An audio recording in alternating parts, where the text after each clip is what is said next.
You have exactly 1 week to clear your things out of the master bedroom. My sister Jasmine said, her voice dripping with fake sweetness, as she slid a manila envelope across the mahogany dining table. Mom and Dad kept their eyes glued to their plates, perfectly silent.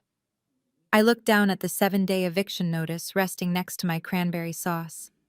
Then I reached into my designer bag, pulled out the certified property deed they had no idea existed, and slid it right back.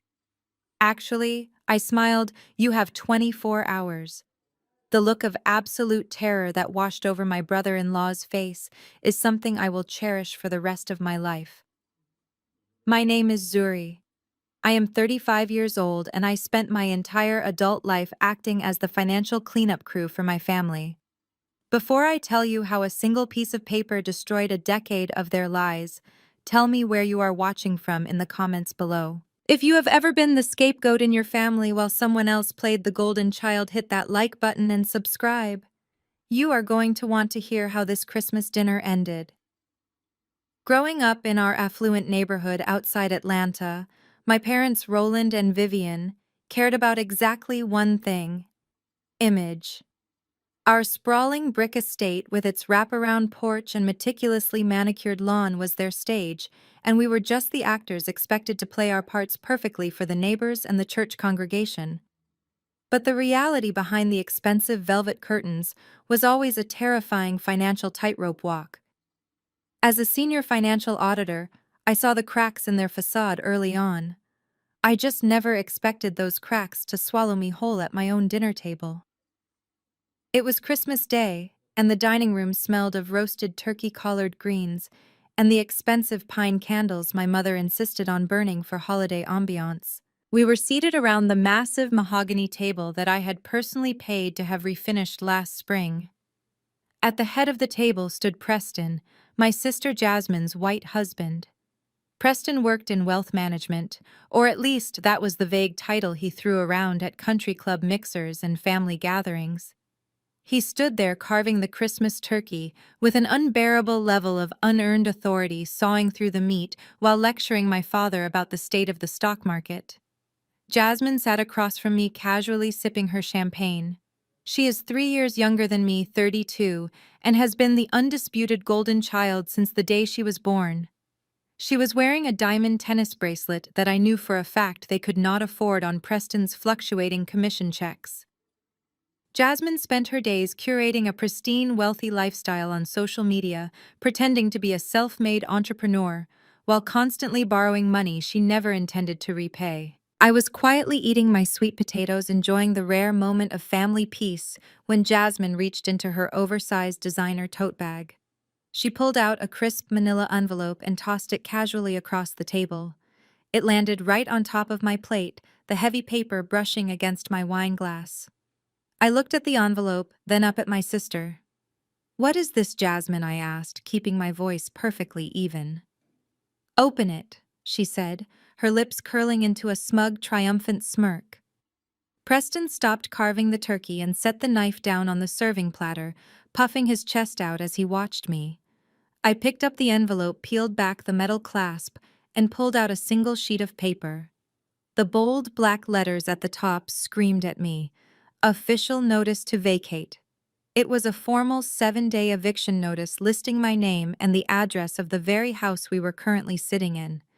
I read the words twice, making sure my eyes were not playing tricks on me. I looked over at my parents. My father, Roland, suddenly found his dinner roll incredibly interesting, refusing to make eye contact with me. My mother, Vivian, took a long, slow sip of her Cabernet, her face completely unreadable. "I am sure you are surprised," Jasmine said, crossing her arms and leaning back in her velvet dining chair. "But Preston and I have been talking. We are ready to start trying for a baby next year, and we need the space. Our townhouse is just too small to raise a family." Mom and Dad agreed it makes the most sense for us to take over the main estate. We are going to completely renovate the entire first floor to make it more modern. I stared at her, the sheer audacity of her words hanging in the warm, cinnamon-scented air. "Take over the estate," I repeated, my voice dangerously calm. Preston cleared his throat, adjusting his expensive silk tie. "Look, Zuri," he said, using that condescending corporate tone he always reserved just for me. "Your parents are getting older. They need someone who can truly manage a property of this magnitude. They have graciously decided to gift the house to Jasmine and me so we can secure the family legacy. You are a single woman. You do not need a 5-bedroom house all to yourself. It is frankly selfish of you to take up so much space when we are trying to build our future." I turned my gaze to my mother. The woman who had birthed me, who had watched me sacrifice my 20s and 30s to keep this family afloat, was now calmly buttering a piece of bread, as if her son-in-law had not just ordered me out of my own home. For 7 years I had quietly paid the property taxes on this estate. I had replaced the roof when it caved in during a storm. I had paid the utility bills every single winter when my father's business ventures failed. I did it all silently to protect their pride in our community. "Mom," I said, my voice cutting through the thick silence, "are you actually going along with this delusion?" Vivian finally looked up, her expression hardening into a mask of pure irritation. "Zuri, please do not make a scene on Christmas. Your sister needs this house for her brand. She is going to be a mother soon, God willing. You have a great job, you make excellent money. You can easily just go get a nice little luxury apartment downtown. It is time for you to move out and let your sister step into her blessings." The betrayal hit me like a physical blow to the chest. My mother was sitting there draped in a cashmere shawl I had bought her for her birthday, calmly telling me to pack my bags so her favorite daughter could have her dream house for free. They were throwing me away. After everything I had done, I was just a placeholder to them. A temporary caretaker who was expected to quietly bow out the moment the golden child demanded the keys. For a split second, the room spun. The old Zuri, the obedient daughter who desperately craved her parents' approval, would have cried. She would have begged. She would have tried to reason with them, listing off all her sacrifices, hoping they would finally see her worth. But the 35-year-old woman sitting at that table had spent the last decade reading balance sheets, untangling financial messes, and protecting her own peace. I knew exactly who these people were. And more importantly, I knew a secret they had desperately tried to bury. Preston picked the carving knife back up, a victorious grin plastered across his face. So he said cheerfully, "I know 7 days is a tight turnaround, but I have already called some movers for you. They will be here on the 2nd of January. We want to start knocking down the kitchen walls by mid-month to get the open concept Jasmine wants." I let out a soft, genuine laugh. The sound echoed in the quiet dining room, causing my father to finally look up in sheer confusion. I wiped my mouth with my linen napkin, perfectly composed, and reached down into my leather handbag, resting on the floor beside my chair. "You are right about one thing, Preston," I said, pulling out a thick legal folder bound with a blue ribbon. "It is a beautiful house, and it would be a shame to lose it." I opened the folder, extracted the heavy notarized document inside, and placed it gently on the table directly on top of the fake eviction notice. I slid it across the polished mahogany until it hit Jasmine's water glass. I leaned forward, folding my hands under my chin. "But Mom and Dad cannot gift you this house, because Mom and Dad have not owned this house for 3 years. I bought it directly from the bank when Dad gambled away the mortgage and let it go into foreclosure. My name is the only name on the deed." The color instantly drained from Preston's face. Jasmine's jaw dropped open as she stared down at the government seal. I smiled, looking right into my sister's panicked eyes. "So actually, Jasmine, you have exactly 24 hours to get your things and get out of my house." The silence that fell over the dining room was so absolute you could hear the hot wax dripping from the holiday candles onto the silver centerpiece. For a long 10 seconds, nobody moved. Preston just stared at the thick document resting against Jasmine's water glass, as if it were a venomous snake about to strike. He blinked rapidly, the smug corporate confidence melting off his face and leaving behind a pale, panicked mask. Jasmine let out a nervous, high-pitched laugh. She looked at our parents, then back at me. "This is a joke," she said, though her voice trembled. This is some kind of sick, bitter joke, because you are jealous. We are starting a family. Dad, tell her to stop playing games. My father did not look up. He sat rigidly in his chair, his hands gripping his linen napkin so tightly his knuckles were turning gray. He looked like a man who had just been caught running from a crime scene. I am not playing games, Jasmine, I said softly. I do not play with my money, and I certainly do not play with my property. Go ahead, Preston. You work in wealth management. Pick it up and read it. Tell your wife if that county clerk stamp looks fake to you. Preston reached out with a slightly shaking hand. He pulled the heavy packet of papers toward him, flipping open the cover page. His eyes darted frantically across the legal jargon, the official seals, and the bold signatures at the bottom. I watched his throat bob as he swallowed hard. He flipped to the second page, then the third, desperately searching for a loophole, a mistake, anything he could use to invalidate the nightmare unfolding in front of him. But there were no mistakes. I am a senior financial auditor. When I execute a contract, it is bulletproof. This is impossible. Preston muttered, his voice barely a whisper. He looked up at my father, his eyes wide with confusion and rising anger. Roland, what is this? You told me the house was fully paid off. You told me you were signing it over to us tomorrow morning. My father finally raised his head. He looked older than his 60 years in that moment, the facade of the wealthy, successful patriarch crumbling into dust. He opened his mouth to speak, but no sound came out. Let me help you out, Dad, I said, leaning back in my chair and crossing my arms. Since you seem to have lost your voice, I will explain it to them. 3 years ago in November, while Jasmine was busy posting pictures from her luxury vacation in Tulum, this house was exactly 3 weeks away from a public foreclosure auction. Jasmine gasped, her hand flying to her chest. That is a lie, she shrieked. Mom and Dad have plenty of money. They had an image of plenty of money. I corrected her, keeping my tone perfectly measured. But image does not pay the mortgage. Dad took out a massive second line of credit on the estate to fund a series of terrible investments and high-stakes poker games he thought he could win to cover his losses. He gambled away the equity. He hid the notices from the bank until the sheriff literally showed up at the front gate to deliver the final warning. I looked at my mother. Vivian was staring at me with a mixture of terror and pure fury. She hated the truth. She had spent her entire adult life avoiding the truth, wrapping herself in expensive clothes and country club memberships to hide the rotting foundation of her marriage. They came to me crying. I continued my gaze, sweeping across the table. They begged me not to let the community know they were bankrupt. They begged me to save them from the humiliation of being locked out of their own home in front of the entire church congregation. So I did what I always do. I cleaned up the mess. I liquidated my stock portfolio, drained my savings, and sat in the bank manager's office. I bought the house for cash to clear the immediate debt, and I assumed the remaining mortgage under my name. Preston dropped the papers onto the table as if they burned his fingers. His face was transitioning from pale white to a deep, dangerous shade of crimson.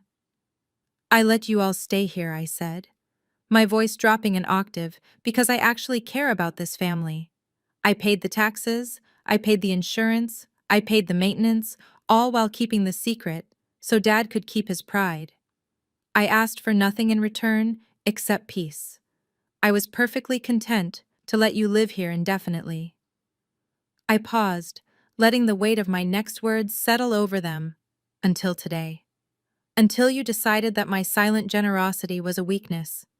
You thought you could conspire behind my back, forge some imaginary transfer of property, and hand me an eviction notice in the very dining room I own. You thought you could throw me out onto the street just so Jasmine could have an open-concept kitchen for her Instagram videos. Zuri. How could you? My mother suddenly hissed. Her voice was vicious, completely devoid of the sweet maternal tone she used in public.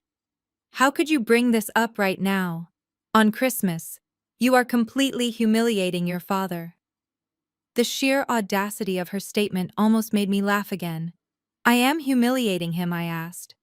Mom, You sat there drinking your wine while your son-in-law told me I had 1 week to pack my bags. You told me to go find a small apartment. You tried to throw your own daughter out of her own house to protect a lie. It is the family home, Jasmine screamed, her voice cracking as genuine panic finally set in. You cannot just take it from us. You owe us. You are my sister. I do not owe you a single thing, Jasmine. You have spent your entire life being handed everything on a silver platter. And the one time you actually have to face reality, you throw a tantrum. You wanted to play real estate mogul. You wanted to be the lady of the manor. Well, now you get to find out what real estate actually costs. Preston stood up so fast his chair tipped backward and crashed onto the hardwood floor. He slammed both of his hands onto the table, making the silverware rattle against the china plates. "This is fraud," Preston shouted, a vein throbbing in his forehead. He pointed a trembling finger right at my face. "You coerced an elderly man into signing over his primary asset. You manipulated him when he was under financial distress. I will take you to court, Zuri. I will have this deed thrown out by a judge so fast your head will spin. You are not kicking us out of this house." I looked up at him, completely unbothered by his sudden display of aggression. "I am a corporate auditor, Preston. I document everything. I have the bank records, the transfer receipts, and a legally binding video recording of Dad admitting he was of sound mind and willingly selling the property to avoid foreclosure. It is ironclad. You will not even make it past a filing clerk, let alone a judge." I picked up my wine glass, took a slow, deliberate sip of my Cabernet, and set it back down. "So let me make myself incredibly clear," I said, making eye contact with each of them one by one. "The 7-day notice you gave me was cute, but my notice is legally binding. You have exactly 24 hours to pack whatever fits in your cars and vacate my property. If you are still inside these walls by tomorrow evening, I will not be calling a moving company. I will be calling the police to report you for trespassing." Preston stood frozen for a fraction of a second before the reality of my words actually processed in his brain. The smug, polished mask of the successful wealth manager completely dissolved. A deep, angry red crawled up his neck and blotched across his cheeks. He slammed both of his fists onto the mahogany table so hard the silver platters rattled, and my mother let out a startled gasp. "This is a lie," Preston roared, his voice echoing off the high ceilings of the dining room. He pointed a shaking finger at the property deed resting on the table. "You are a glorified accountant, Zuri. You do not have the liquid capital to buy a house in this zip code. You printed this off the internet. It is a pathetic, desperate forgery, and I am not going to sit here and let you extort my family." Jasmine was entirely incapable of handling any situation where she was not the center of adoration. She leaped up from her chair, her face contorted in a mask of pure, unadulterated rage. "You ruined Christmas!" she screamed at the top of her lungs, stomping her foot like a toddler. She threw her hands up in a wild, dramatic gesture. As she flailed, her diamond bracelet caught the edge of the heavy crystal gravy boat resting in the center of the table. The heavy crystal tipped over and shattered against the serving platters. Thick brown gravy washed across the pristine white linen tablecloth, pooling around the expensive centerpieces and soaking into the base of the roasted turkey. It was a perfect, messy physical representation of exactly what had just happened to their carefully constructed delusion. "Look what you made her do!" my mother shrieked, jumping up from her chair and grabbing a cloth napkin to dab frantically at the ruined table. Vivian was more concerned about the imported linen than the fact that her son-in-law was currently hovering over me with his fists clenched. I remained seated, resting my hands neatly in my lap. "I am not extorting anyone, Preston," I said, keeping my voice perfectly level to contrast with his erratic screaming. "I am simply informing you of your new living arrangements. The county records are public. You can look them up on your phone right now if you know how to navigate a basic government website." Preston did not reach for the county records. Instead, he reached inside the breast pocket of his tailored suit jacket and pulled out his expensive smartphone. He gripped it tightly, staring down at me with a look of absolute venom. "You want to play hardball?" he sneered, unlocking the screen. "Fine. Let us see how confident you are when the police show up. I am calling 911 right now. You are out of your mind if you think you can pull this scam on us. You are going to be arrested for fraud and trespassing. My father finally found his voice. Preston, wait. Roland pleaded, his voice thin and shaky.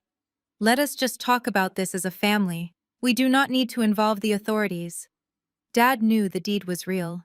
He knew that the moment the police arrived, the carefully guarded secret of his financial ruin would be out in the open. But Preston was too blinded by his own arrogance to listen to my father. He assumed Roland was just trying to protect me. No, Roland, Preston snapped, holding up a hand to silence my father.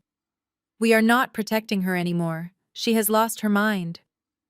Preston dialed the 3 numbers and pressed the phone to his ear. He stood up a little straighter, his chest puffed out. He was relying entirely on his privilege. In his mind, he was a wealthy, respectable white man standing in an affluent neighborhood, and I was just an angry, uncooperative black woman who dared to challenge his authority. He fully expected the police to arrive, take one look at the dynamic, and drag me out of my own home in handcuffs. Yes, I need an officer dispatched immediately, Preston said into the phone, his voice suddenly transforming into a tone of calm, measured concern. It was a terrifyingly quick switch from the red-faced screaming just moments before. I am at a family gathering, and we have an individual here who is becoming highly aggressive and unstable. I sat back in my chair watching him put on the performance of a lifetime. Yes, she is refusing to leave the premises. Preston continued pacing back and forth across the hardwood floor. She is producing forged legal documents and claiming she owns the property. My wife is pregnant, and this woman is creating a hostile and physically threatening environment. She just smashed our dinnerware. We need her removed immediately before she hurts someone. He lied effortlessly. Jasmine was not pregnant, and she was the one who had shattered the gravy boat. He was weaponizing the police against me using buzzwords he knew would trigger a rapid response. He wanted them to come in hot. He wanted me to be afraid. He expected me to panic, to stand up and beg him to hang up the phone, to negotiate my surrender, just to avoid the humiliation of being escorted out by law enforcement. Instead, I reached forward and tapped my fingernail against the polished wood of the table. Put it on speaker, Preston, I commanded. Preston stopped pacing. He glared at me, pressing the phone closer to his ear. I said, "Put it on speaker." I repeated, my voice louder and firmer this time. "Let everyone hear the lies you are telling the dispatcher." He hesitated for a fraction of a second, but his ego would not allow him to back down. He pulled the phone away from his face and tapped the speaker button. The confused voice of the 911 dispatcher echoed through the dining room. "Sir, are you still there?" the dispatcher asked. "Do you need an ambulance?" Before Preston could formulate another lie, I stood up from my chair and projected my voice clearly across the room. "Hello," I said smoothly. "My name is Zuri. I am the sole legal owner of this property. You can verify my identity and the property records when your officers arrive. I would greatly appreciate it if you sent a car right away. I have a disgruntled family member in my home who is having a violent meltdown, destroying my dining room and refusing to vacate the premises after being served a verbal eviction notice." Preston's jaw actually dropped. He stared at me in total shock, completely derailed by the fact that I had just hijacked his emergency call and used it against him. "Ma'am," the dispatcher said, her tone shifting to one of serious business. "We have 2 units in the area. They will be at your location in approximately 4 minutes. Please ensure no one escalates the situation physically until they arrive." Preston scrambled to take the phone off speaker. He mumbled a quick thank you and ended the call, shoving the phone back into his pocket. He was breathing heavily now, the panic returning to his eyes. He looked over at Jasmine, who had frozen mid-tantrum, and then down at my father, who was holding his head in his hands. "You just made the biggest mistake of your life," Preston told me, though. His voice lacked the booming confidence from earlier. "When those cops walk through that door, you are going straight to jail." I picked up my linen napkin, dabbed a tiny drop of spilled water off the table, and sat back down. "I am not going anywhere, Preston, but I strongly suggest you figure out which one of those designer suitcases you plan to pack tonight." The red and blue flashing lights of two patrol cars pierced through the frosted glass of the front door, casting erratic shadows across the foyer. The heavy knock that followed made my mother flinch. Vivian clutched her cashmere shawl tightly around her shoulders, her face pale with the realization that her precious neighborhood reputation was currently parked in our driveway for all the country club members to see. Preston immediately sprang into action. He ran a hand through his hair, adjusted the cuffs of his tailored shirt, and marched toward the door. He was desperately trying to compose himself, slipping effortlessly into the role of the concerned, victimized patriarch. I picked up my blue ribbon legal folder from the dining table and followed him at a leisurely pace, watching his performance unfold. Preston pulled the front door open. Two police officers stood on the porch. One was an older white officer with a graying mustache, and the other was a younger black officer holding a notepad. "Officers, thank God you arrived so quickly," Preston said, his voice dripping with manufactured relief. "Please come inside. I am the one who called. We have a highly unstable family member refusing to leave our property. She has become hostile and is trying to extort us with forged documents. She even started destroying the dining room. My wife is terrified." The officers stepped into the foyer, their hands resting cautiously near their utility belts. They glanced past Preston and looked into the dining room where the shattered crystal gravy boat and ruined tablecloth were on full display. Jasmine took her cue. She wrapped her arms around her stomach, standing near my mother and producing soft theatrical sobs. The older officer turned to Preston. "Are you the homeowner, sir?" Preston stood tall. "Yes," he lied smoothly. "My wife and I are taking over the family estate. Her parents gifted it to us." Before Preston could spin another web of fiction, I stepped into the light of the chandelier. "Good evening, officers," I said. My voice was calm, steady, and devoid of any emotion. "I am Zuri. I am the woman who spoke with the dispatcher." The younger officer looked at me, then back at Preston, clearly sensing the massive disconnect in the room. "Ma'am, the man here says you are trespassing and creating a disturbance," he stated. "I am not trespassing," I replied, walking right past Preston and handing my driver's license directly to the older officer. "I am the sole legal owner of this property. The man who just lied to you is my brother-in-law. He does not pay rent, he does not have a lease, and he has absolutely no ownership stake in this house." Preston scoffed loudly, shaking his head. "Officers, please do not listen to her. She printed some fake deed off the internet to try and scare us. She is a disgruntled spinster who is jealous that my wife and I are starting a family. You need to escort her off the premises immediately." I ignored Preston completely. I opened my blue folder and pulled out the original notarized property deed along with a certified letter from the bank showing the mortgage transfer and the wire receipt from 3 years ago. I handed the entire stack to the officers. The older officer took the documents. He pulled a small flashlight from his vest and clicked it on, carefully examining the raised notary seal on the heavy paper. He cross-referenced the name on the deed with my driver's license. The foyer was dead silent. The only sound was the crackle of the police radio on the officer's shoulder. Preston shifted his weight from foot to foot. "It is a fake, officer," he insisted, though his voice was starting to lose its confident edge. "Just look at it. There is no way a single woman in her 30s bought a house in this zip code." The older officer clicked his flashlight off. He looked at Preston with an expression of deep unamusement.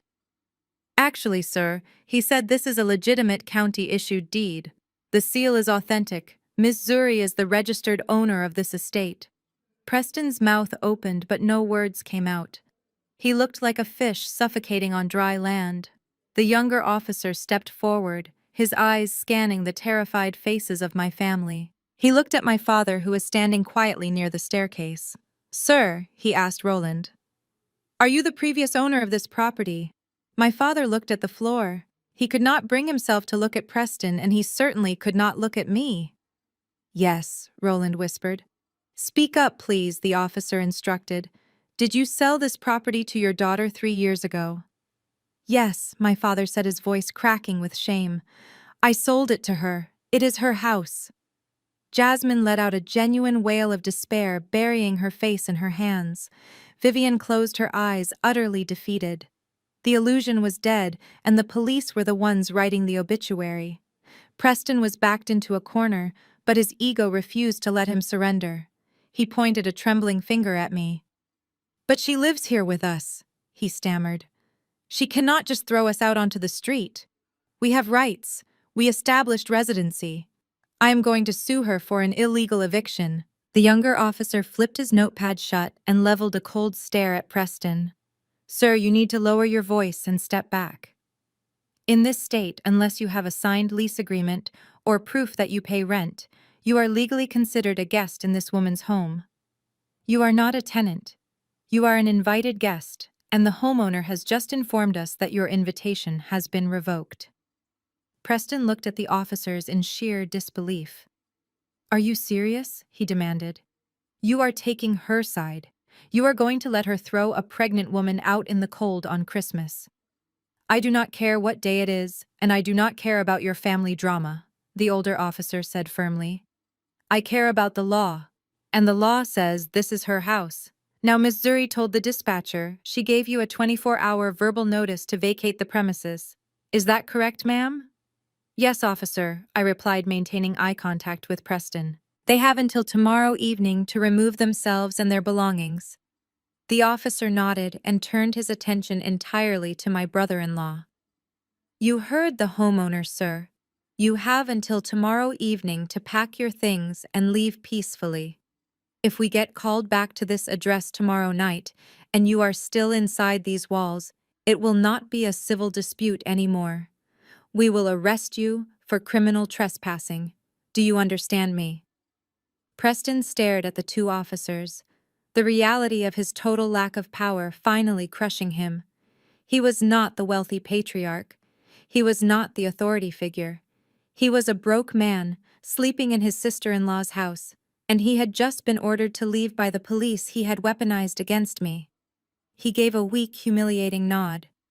"We will file an incident report regarding this visit," the older officer told me, handing back my license and my folder. "If they cause any more property damage or refuse to leave tomorrow, do not hesitate to call us back.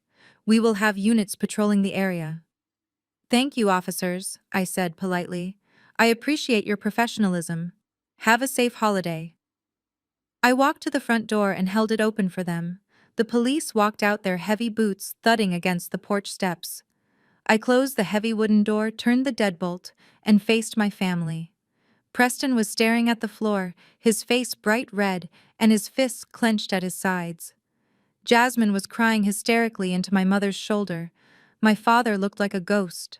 I did not say a single word to any of them. I simply clutched my blue folder to my chest, walked past the shattered gravy boat in the dining room, and headed up the stairs to the master bedroom. I locked my door, changed into my silk pajamas, and went to sleep in the house that I owned. I woke up at exactly 7 in the morning, feeling more rested than I had in a decade. The heavy, suffocating weight of my family's financial secrets was gone, replaced by the crisp, undeniable reality of my own power. I took my time getting out of bed, enjoying a long, hot shower, before slipping into a comfortable cashmere sweater and heading downstairs to the kitchen. The house was eerily quiet. I fully expected to hear the sharp sound of packing tape tearing off the roll, the heavy thud of suitcases being dragged across the hardwood floors, or the frantic rustle of moving boxes. Instead, as I pushed open the swinging door to the kitchen at 8 o'clock, I found my parents waiting for me. Roland and Vivian were sitting side by side at the massive marble kitchen island. There were no cardboard boxes anywhere in sight, no overnight bags packed by the door. They were fully dressed in their Sunday best, sitting there rigidly, like a tribunal preparing to pass judgment on a criminal. My mother had a crumpled tissue tightly gripped in her hand, and for the first time in my entire life, I saw genuine, unscripted tears streaming down her face. But they were not tears of remorse. They were tears of absolute terror at the prospect of losing her precious social standing. Zuri, my mother, began, her voice quivering with a fragile, broken frequency. "Please sit down. We need to talk to you before Preston and Jasmine wake up." I walked right past them, opened the glass cabinet to grab my favorite ceramic mug, and poured myself a cup of dark roast coffee from the machine. "There is nothing to talk about, Mom," I said smoothly. "You should be using this time to pack your belongings." Vivian let out a loud, tragic sob, burying her face in her hands. "How can you be so cold?" she cried, her voice echoing off the subway tile backsplash. She gripped the edge of the marble counter as if she were about to collapse. "You are tearing this family apart over pieces of paper. Is that all we are to you? Just numbers on a ledger? We raised you. We gave you everything, and you are willing to throw your own sister out onto the street just to prove a point. You are destroying us over a house." I stirred a splash of oat milk into my coffee, the metal spoon clinking softly against the ceramic. "You gave me everything," I repeated, turning to face her. "Mom, I bought this house to save you from being completely homeless. I am not the one tearing the family apart. You are the ones who sat around a dinner table and handed me a fraudulent eviction notice with a smile on your faces." My father cleared his throat, trying to summon the booming, authoritative patriarch voice he had used to control me during my childhood. It sounded incredibly hollow now, stripped of all the financial power that usually backed it up. "Zuri enough," Roland said sternly, narrowing his eyes at me. "You made your point last night. You embarrassed Preston in front of his wife. You embarrassed your mother and me. You proved that you hold the cards. But now it is time to be the bigger person and fix this mess." I stared at him, genuinely fascinated by the depth of his delusion. "Fix this," I echoed, taking a slow sip of my coffee. "Fix what exactly?" Roland leaned forward, resting his elbows heavily on the kitchen island. "Preston is threatening to leave Jasmine," he said, lowering his voice into a hushed whisper as if the walls were listening. "He is entirely humiliated. He feels emasculated by what you did to him in front of those police officers. He told Jasmine last night that if they do not secure this property for their future, he is filing for divorce. Jasmine has been crying hysterically in the guest room for 10 hours. You are going to ruin her marriage. I need you to call your lawyer this morning." My father continued, his tone shifting quickly from a request to a direct command. "I need you to draw up the paperwork to transfer the deed to Preston today. We will figure out a way to pay you back for what you spent on the foreclosure eventually. But right now you need to sign the house over to save your sister's future. It is your duty as her older sister." The sheer audacity of his demand washed over me like ice water. They were not asking for forgiveness for trying to kick me out. They were demanding my total surrender. They wanted me to reward their betrayal. I set my coffee mug down on the counter with a heavy thud. "Let me make sure I fully understand you," I said, my voice dropping to a low, dangerous register. "You want me to sign over a multi-million-dollar estate to a man who just tried to illegally evict me because his fragile ego cannot handle the fact that a black woman owns the house he sleeps in?" "It is about family loyalty," Vivian interjected aggressively, wiping her eyes with the crumpled tissue. "You have always been so selfish with your money. You never want to help your sister." That was the match that lit the powder keg. I took a step closer to the island, my eyes locked directly onto my mother's face. "Selfish," I spat the word out like poison. "Let us talk about family loyalty, Mom. For the last 10 years, I have personally paid the property taxes on this estate. I paid $30,000 in cash for the new roof when it started leaking into your pristine sunroom. I pay the electric bill, the water bill, and the expensive landscaping fees every single month so you can maintain your perfect country club image for your gossiping friends." I turned my piercing gaze to my father, who was suddenly refusing to meet my eyes again. "While I was working 80-hour weeks at the accounting firm to keep the lights on in this house, you two were fully funding Jasmine's luxurious lifestyle. You paid for her lavish destination wedding in Maui. You bought her that Mercedes SUV she drives around town. You handed her thousands of dollars for luxury vacations to Tulum and Dubai, so she could pretend to be a wealthy influencer online, all while Preston's so-called wealth management career produced absolutely nothing. You sacrificed my financial security to buy her happiness," I said, the bitter truth ringing clearly in the quiet kitchen. And when your money finally ran out, when Dad gambled away the very walls keeping you warm, you expected me to just quietly absorb the loss. You expected me to step up, pay off your debts, and fade into the background. You honestly expected me to hand over my only major asset so Jasmine could keep playing house with a man who is clearly broke. Preston is not broke. Jasmine's voice suddenly pierced the air. I looked toward the hallway doorway. Jasmine was standing there in her expensive silk robe, her face puffy red and entirely stripped of her usual glamorous makeup. She glared at me with pure hatred. He is a highly successful broker. His money is just tied up in aggressive investments right now. You do not understand how real wealth works. I looked at my younger sister, feeling absolutely nothing but cold, detached pity. If your husband is so incredibly successful, Jasmine, he can easily buy you your own house by tonight. But he is not getting mine. I picked my coffee mug back up and walked toward the doorway, forcing Jasmine to step aside so I could pass. It is 8:15 in the morning, I called out over my shoulder without looking back at any of them. You have less than 12 hours before the police return to enforce the eviction. I highly suggest you stop begging for my property and start finding some boxes, because I am not signing anything, and I am absolutely not backing down.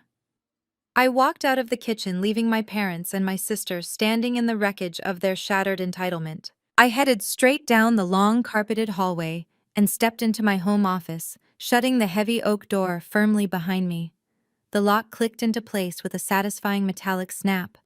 For the first time all morning, I exhaled deeply.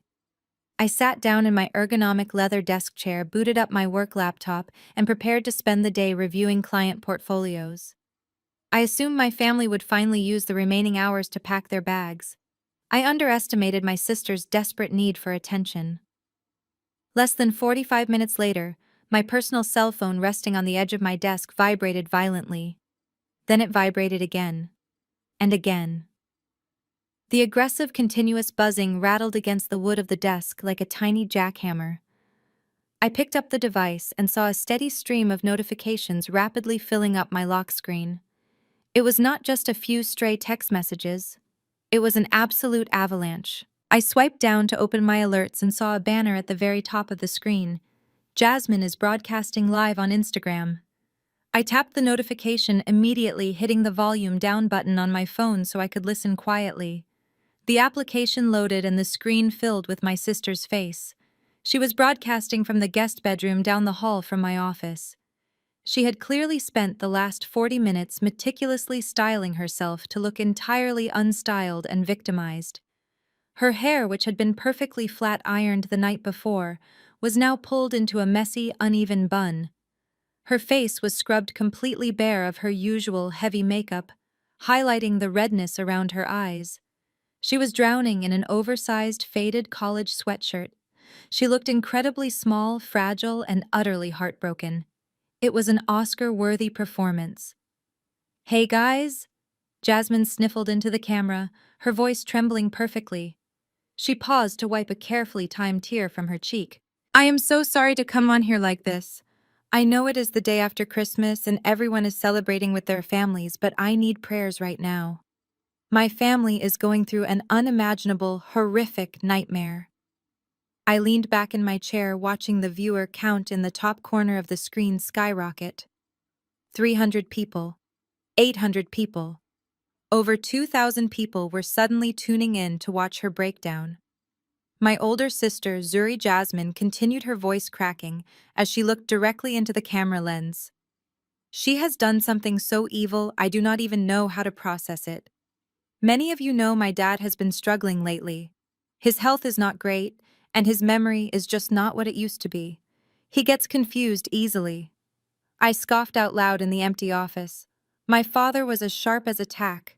He was a brilliant manipulator and a terrible gambler, but there was absolutely nothing wrong with his cognitive function. However, the narrative of a declining elderly father played much better to her sympathetic audience. Zuri used his vulnerable state against him. Jasmine sobbed, burying her face in her hands for a brief moment before looking back up with wide, pleading eyes. She secretly manipulated him into signing over the deed to our family home years ago when he did not know what he was doing. We had absolutely no idea, and last night during Christmas dinner, she brought the police to our house. She served Preston and me with an eviction notice and told us we have to be out by tonight. Jasmine took a deep, shuddering breath and placed a protective hand over her completely flat stomach. The gesture was incredibly calculated. "We are trying to start a family," she whispered, letting a fresh wave of tears fall. "I might be pregnant right now, and my own sister is throwing me out onto the freezing street because she is jealous and bitter that I found a loving husband while she is still alone. She is stealing our parents' home and leaving us with nothing. Please just pray for my dad. Pray for my family to survive this betrayal." She ended the live broadcast abruptly, leaving her followers with the tragic image of her weeping face. Almost instantly, the damage bled out of the digital world and into my real life. The comments section on her video had been a waterfall of pure outrage, with people tagging my personal Instagram account calling me a monster, a thief, and a sociopath. I closed the social media app, but my text messages were already exploding. My family and friends, the people who had known me my entire life, were taking up pitchforks on Jasmine's behalf without asking a single question. Aunt Denise, who had not bothered to call me on my birthday in 2 years, sent a massive block of text. "I cannot believe you would take advantage of your own father's declining mental health," she wrote. "You are a disgrace to the entire family. You are going straight to hell for doing this to a pregnant woman. I am completely ashamed to share your bloodline." My cousin Jamal sent a rapid-fire series of messages. "Give them the house back, you greedy psycho. How could you do this to Uncle Roland? Preston is going to sue you into the ground, and we are all going to testify against you." Even members of our church congregation, people who had watched me grow up, were flooding my inbox. Sister Beatrice from the choir sent a passive-aggressive audio message quoting Bible verses about the sin of greed and the sanctity of honoring your parents, ending the message by saying she would be praying for my dark, corrupted soul. The old me would have panicked. The young, anxious version of Zuri would have immediately logged onto Instagram, typed out a frantic emotional defense, and begged everyone to believe the truth. I would have felt the overwhelming urge to post the bank statements, the transfer receipts, and the truth about my father's gambling addiction, just to clear my name. I would have desperately wanted them to know that I was the hero, not the villain. But I was not that woman anymore. I was a senior financial auditor. I knew that arguing with a narcissist's flying monkeys was a massive waste of time and energy. When you argue with a lie, you inadvertently validate it. You give it oxygen. Jasmine thought she was winning the war by controlling the public narrative. She was relying on the fact that our community valued appearances over facts. She wanted me to feel isolated, hated, and pressured into surrendering the house just to make the social media bullying stop. I did not respond to a single text message. I did not block anyone. Instead, I opened the screen recording application on my phone. I had already recorded Jasmine's entire broadcast from start to finish. I methodically went through my inbox and took clear date-stamped screenshots of every defamatory comment and every hateful text message from my relatives. I saved all the files into a secure cloud folder labeled defamation evidence. Jasmine did not realize that in the real world, social media tears do not hold up in a court of law, but documented slander absolutely does. I put my phone on silent, tossed it into my desk drawer, and turned my attention to my laptop. It was time to stop playing defense. I opened my internet browser and searched for the top-rated private security firms in the Atlanta area. I found a highly reputable company that specialized in asset protection and high-risk evictions. I dialed the number, feeling completely numb to my family's theatrics. "Yes, good morning," I said when the dispatcher answered. "My name is Zuri. I am the legal owner of a private estate, and I have hostile guests who have been given a 24-hour verbal notice to vacate. I need to hire 2 armed security guards and a licensed locksmith to arrive at my address at exactly 7 o'clock tonight." After confirming the appointment with the dispatcher, I ended the call and set my phone back down on the desk. 7 tonight. The countdown was officially ticking. I had exactly 8 hours to prepare the house for a hostile transition. I knew from experience that desperate people do not pack up and leave quietly, and my family was the definition of desperate. I walked out of my home office and headed toward the main foyer. If 2 armed guards were going to be stationed at my front door all night, they would need space for their heavy equipment, and the locksmith would need completely unobstructed access to the master security panel hidden inside the coat closet. I grabbed the brass handle of the double doors in the hallway and pulled them open. The closet was an absolute disaster. Jasmine and Preston treated my home like their personal overflow storage unit. Expensive wool coats, designer boots, and a set of custom golf clubs were shoved into every available inch of space. I began aggressively pulling their belongings out, tossing the heavy coats onto the wooden entryway bench and kicking the boots into a messy pile on the floor.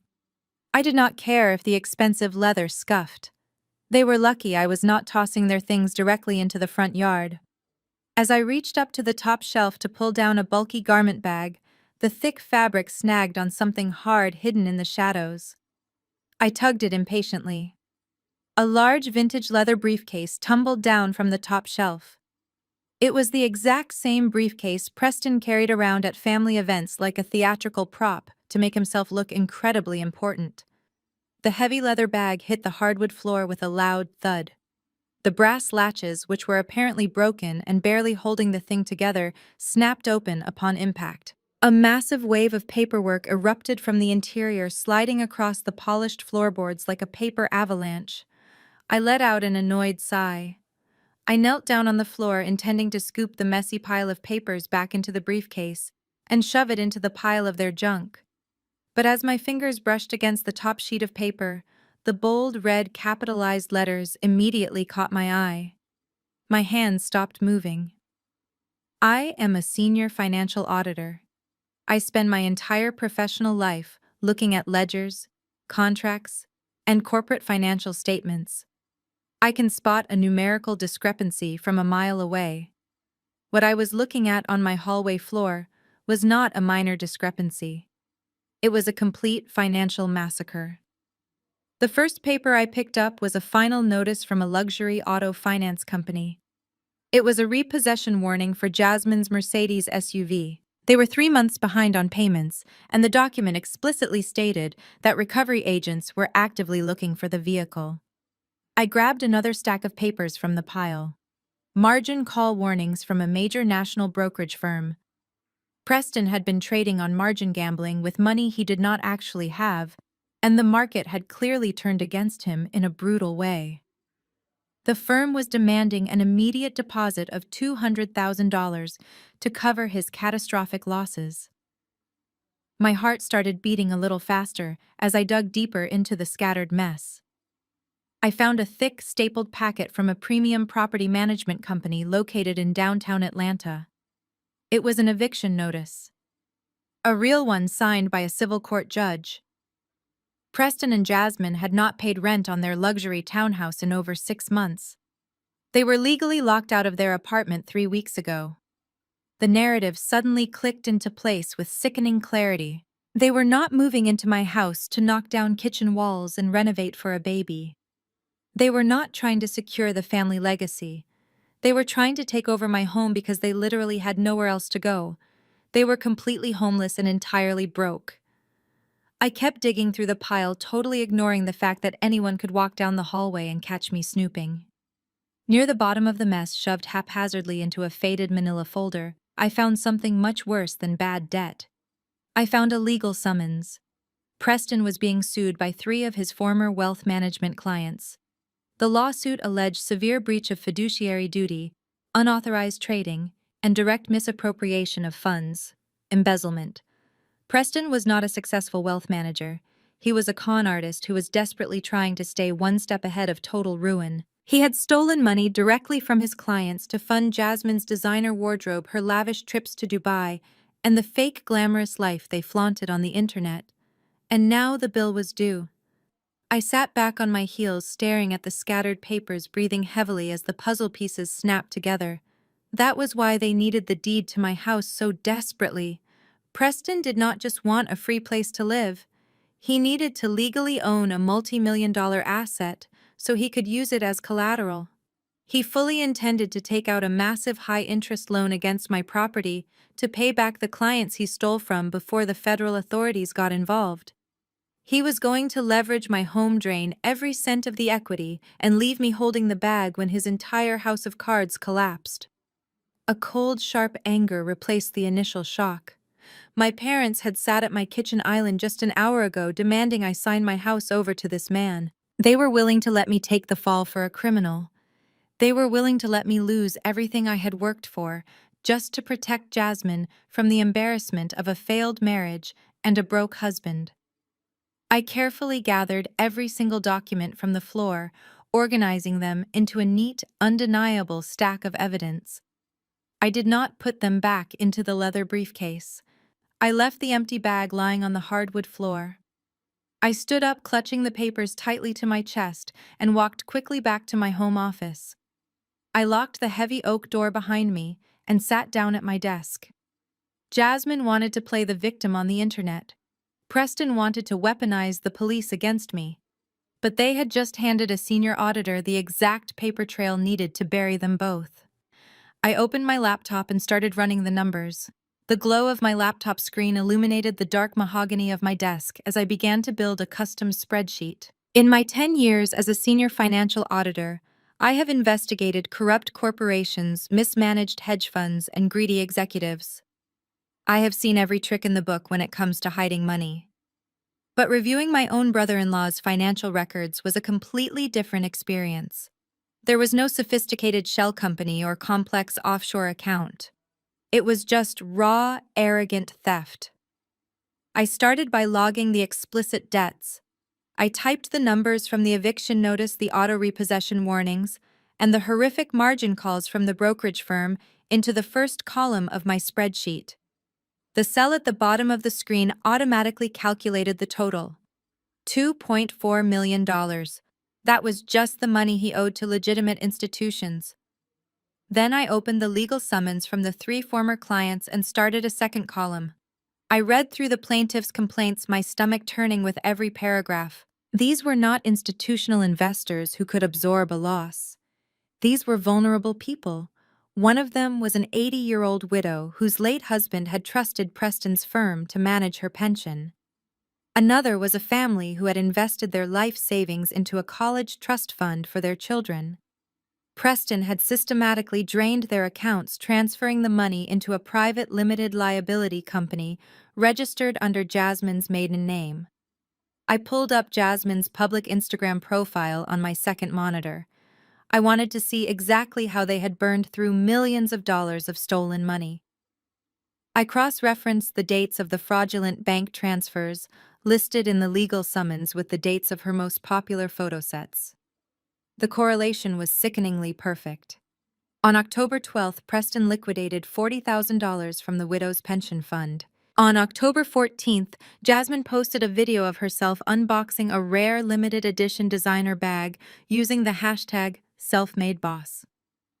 On December 1st, Preston drained $75,000 from the college trust fund. On December 3rd, Jasmine uploaded a massive photo album from their luxury ski trip to Aspen, wearing head-to-toe designer snow gear and bragging about how her husband always spoiled her. Even the diamond tennis bracelet she had worn at Christmas dinner, the one that caught the light right before she knocked over the crystal gravy boat, was bought with stolen money. I found the jeweler's receipt crumpled at the bottom of the briefcase. It was purchased the exact same day Preston received his final warning from the brokerage firm. Instead of paying his debts, he bought his wife shiny objects to keep up the illusion of their wealthy lifestyle. But the most damning piece of evidence was not the stolen money or the designer bags. It was a single unsigned document tucked inside a plain white envelope. I pulled it out and smoothed the wrinkled paper flat on my desk. It was an application for a hard money loan. In the financial world, hard money lenders are the absolute last resort. They are private, unregulated lenders who charge predatory interest rates. They do not care about your credit score or your employment history. They only care about one thing: collateral. If you default on a hard money loan, they do not send collection agencies. They immediately seize the property you put up as collateral and auction it off to recoup their cash. I read the details of the loan application, my blood running completely cold. Preston was requesting a loan of $3 million. That was the exact amount he needed to pay back the brokerage firm and settle the lawsuits with his former clients before the Securities and Exchange Commission caught wind of the embezzlement. I looked down at the section labeled collateral. There, printed in crisp black ink, was the address of my family estate. The entire horrific scheme finally made sense. Preston and Jasmine never intended to move into my house to raise a family. They never intended to renovate the kitchen or build a nursery. They needed the deed to my property so they could pledge it to a predatory lender. If I had caved to my parents' demands this morning, if I had signed that deed over to Preston to save Jasmine's marriage, he would have submitted this application by tomorrow afternoon. The lender would have handed him $3 million. Preston would have used that money to pay off the people he robbed, effectively buying their silence and avoiding federal prison. And then, because Preston had absolutely no income and no way to pay the massive monthly interest on a hard money loan, he would have defaulted. Within 6 months, the private lender would have foreclosed on the estate. The house would be gone. I would be completely broke, legally tied to a fraudulent transfer, and potentially facing accessory charges for helping a known embezzler hide his assets. Meanwhile, Preston and Jasmine would have walked away completely clean, probably relocating to another state to start their scam all over again. They were planning to serve me up as a human shield to protect Preston from a federal indictment. I sat back in my leather chair staring at the screen. The sheer sociopathy of the plan was breathtaking. It required a level of emotional detachment that I could barely comprehend. Jasmine was my own blood. We had grown up in the same house. We had shared secrets as children, and yet she was perfectly willing to completely destroy my life, my credit, and my future just so she did not have to admit to her country club friends that she married a broke criminal. My thoughts immediately shifted to my parents. Vivian and Roland had cornered me in the kitchen, demanding I sign the house over. Did they know the full extent of this? Did they know Preston was facing prison time? My father was a man who obsessed over money, even when he did not have any. There was no way Preston could have hidden a $3 million deficit from him completely. My parents knew Preston was in serious trouble, and they chose to sacrifice me to fix it. I reached over and pressed the power button on my laser printer. The machine whirred to life, breaking the heavy silence of the office. I hit print on the custom spreadsheet I had just built. Then I scanned the legal summons, the hard money loan application, and the margin call warning, sending the digital copies directly to an encrypted folder on my secure corporate server. The printer spat out page after page of undeniable mathematical proof. I gathered the warm sheets of paper and organized them into a pristine chronological dossier. I slid the entire stack into a fresh red folder. I was no longer just a sister defending her childhood home. I was a financial auditor who had just compiled a bulletproof case for the federal government, and I was ready to use it. I grabbed the thick red folder from my desk and marched downstairs. The heavy silence of the house felt different now. It was no longer peaceful. It was toxic, thick with the unsaid truths my family had spent decades burying. I found my parents in the formal living room. They were sitting on the custom velvet sofa, speaking in hushed, frantic whispers. My mother was holding her cell phone, likely fielding more calls from her country club friends to manage the fallout of Jasmine's digital meltdown. My father was staring blankly at the unlit fireplace, nursing a glass of bourbon despite the early hour. I did not say a word as I walked into the room. I simply walked over to the glass coffee table and slammed the red folder down onto the surface. The sharp smack made both of them jump. "Read it," I commanded. My father looked at the folder, then up at me, his brow furrowed in irritation. "Zuri, we have already discussed this. I am not in the mood for more of your games. We need a solution, not more drama." "I am not playing a game, Dad. I am showing you exactly what your golden son-in-law has been hiding." I found his briefcase spilled in the hallway closet. Open the folder. Vivian sat up straight, her eyes narrowing. You went through his private belongings, she gasped, clutching a hand to her chest. Zuri, that is a massive violation of privacy. How dare you snoop through his things when he is a guest in this house? I ignored her completely, keeping my eyes locked on my father. Open it, Roland, or I will call the police back right now and hand it directly to them. My father saw the deadly seriousness in my eyes. He set his bourbon glass down on a coaster, leaned forward and flipped open the red cover. He stared at the top page. It was the spreadsheet I had created detailing the $2.4 million in debt. He slowly turned the page, revealing the eviction notice for their townhouse, then the margin calls, and finally, the legal summons from the 3 families Preston had robbed.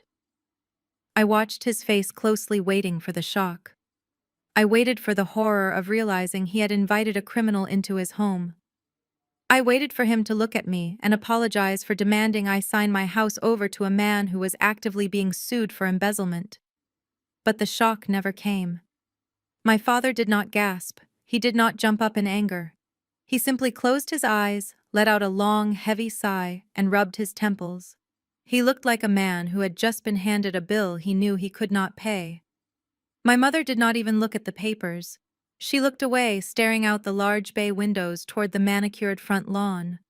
The air in my lungs turned to ice. My hands, which had been perfectly steady all morning, began to tremble. You knew, I whispered, the horrific realization hitting me like a physical blow. I took a step back, looking back and forth between the 2 people who raised me. You already knew about this. My father opened his eyes and looked at the coffee table. We did not know all the exact details, Zuri. We did not know the numbers were this high. But you knew he was stealing money, I said, my voice rising in volume. You knew he was facing federal charges. You knew he was broke. Vivian finally turned to face me, her expression defensive and cold. Preston made some bad investments, she said sharply. He got in over his head. The market shifted, and he had to move some funds around to cover his clients' losses. It was a mistake, Zuri. He is not a bad person. He just needs a little bit of time to make the money back and quietly settle with those people before it goes to trial. Move some funds around, I repeated, utterly disgusted by her delusion. Mom, he embezzled life savings from an 80-year-old widow. That is not a mistake. That is a felony, and he was going to use my house to pay for it. I reached down, flipped past the summons, and pointed directly to the hard money loan application I had placed at the very back of the folder. Look at this, I demanded. He was going to use this estate as collateral for a $3 million loan from a predatory lender. He was going to take the cash payoff the people he robbed to keep himself out of prison and let the lender foreclose on my property. My father refused to look at the application. We were going to make sure he paid the monthly interest, Roland said softly. I was going to liquidate some of my retirement funds to help him make the payments until his firm bounced back. We just needed you to sign the deed over so he could secure the initial capital. It was a bridge loan, Zuri. Just a temporary bridge to get the family out of trouble. The room started to spin. They were completely detached from reality. They had sat in my kitchen just an hour ago and tried to emotionally manipulate me into signing away my entire net worth, fully aware that I was handing it over to a desperate criminal.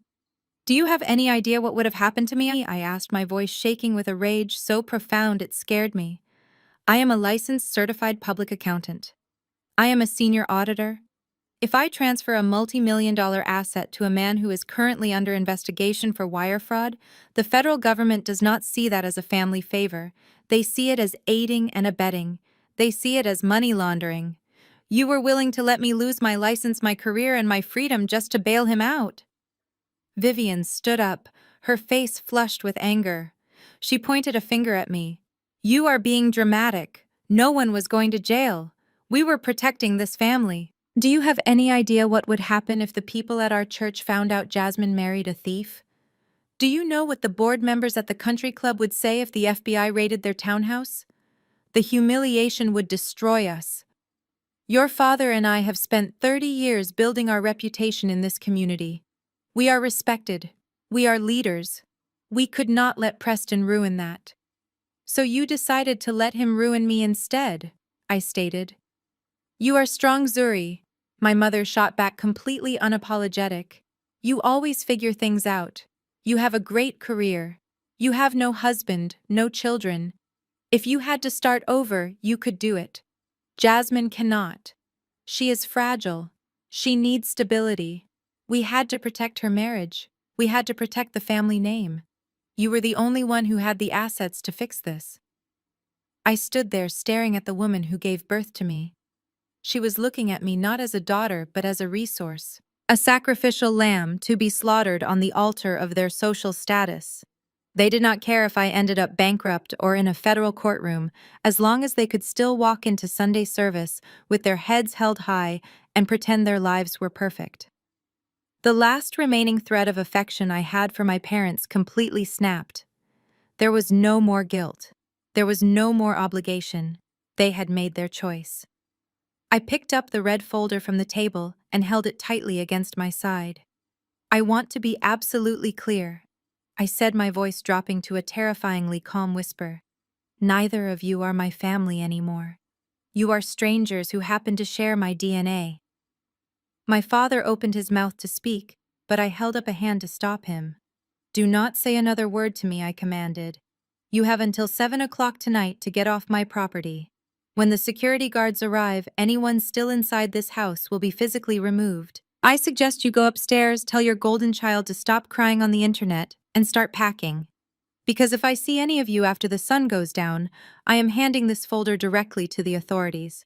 I turned my back on them and walked out of the living room, leaving them sitting in the suffocating silence of their own ruined lies.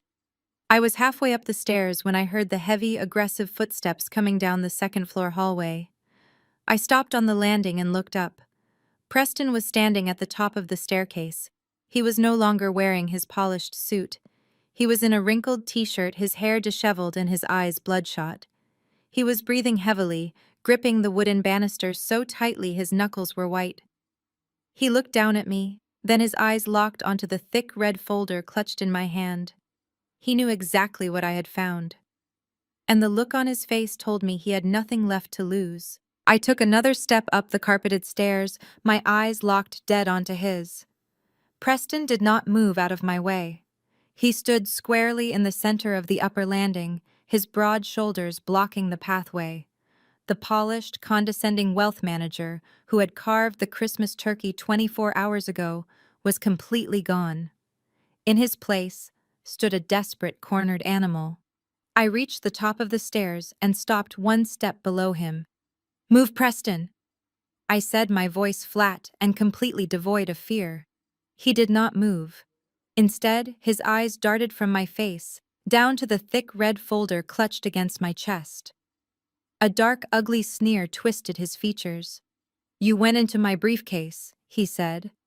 His voice was no longer the loud, booming baritone he used to command the dining room. It was a low, raspy growl. "You left your garbage in my hallway," I corrected him, taking the final step up onto the landing and forcing him to either step back or physically touch me. He took a half step backward into the narrow corridor, but he did not give me enough room to pass. "I bumped into your bag." I continued, keeping my posture perfectly straight, and I saw exactly what kind of man my sister married. You are a thief, Preston. You are a fraud facing multiple federal indictments, and you are trying to use my property to bail yourself out. The moment the words left my mouth, the atmosphere in the hallway changed. Preston reached out and slammed his hand against the wall right next to my head, trapping me between his arm and the wooden banister. He stepped directly into my personal space. He was 6 feet 2 inches tall, and he used every bit of that height to loom over me. I could smell stale coffee, nervous sweat, and the sharp metallic tang of pure adrenaline radiating off his skin. "You think you are so smart, Zuri," he whispered, his face just inches from mine. "You think because you wear a nice suit and look at spreadsheets all day that you are untouchable. You are nothing. You are a lonely, bitter spinster who got lucky on a real estate deal." My left hand was resting casually against my hip, right where my smartwatch sat on my wrist. While keeping my eyes locked onto his bloodshot gaze, I slowly slid my thumb over the digital crown. With two subtle taps that I had practiced 100 times for discreet corporate meetings, I activated the voice recording application.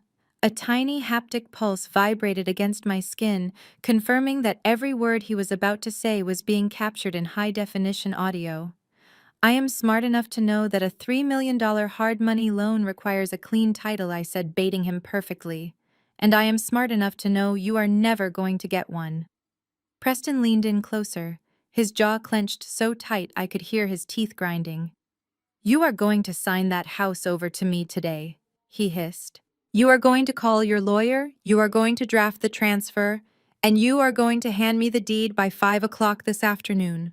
And why exactly would I do that? I asked, my voice dangerously calm.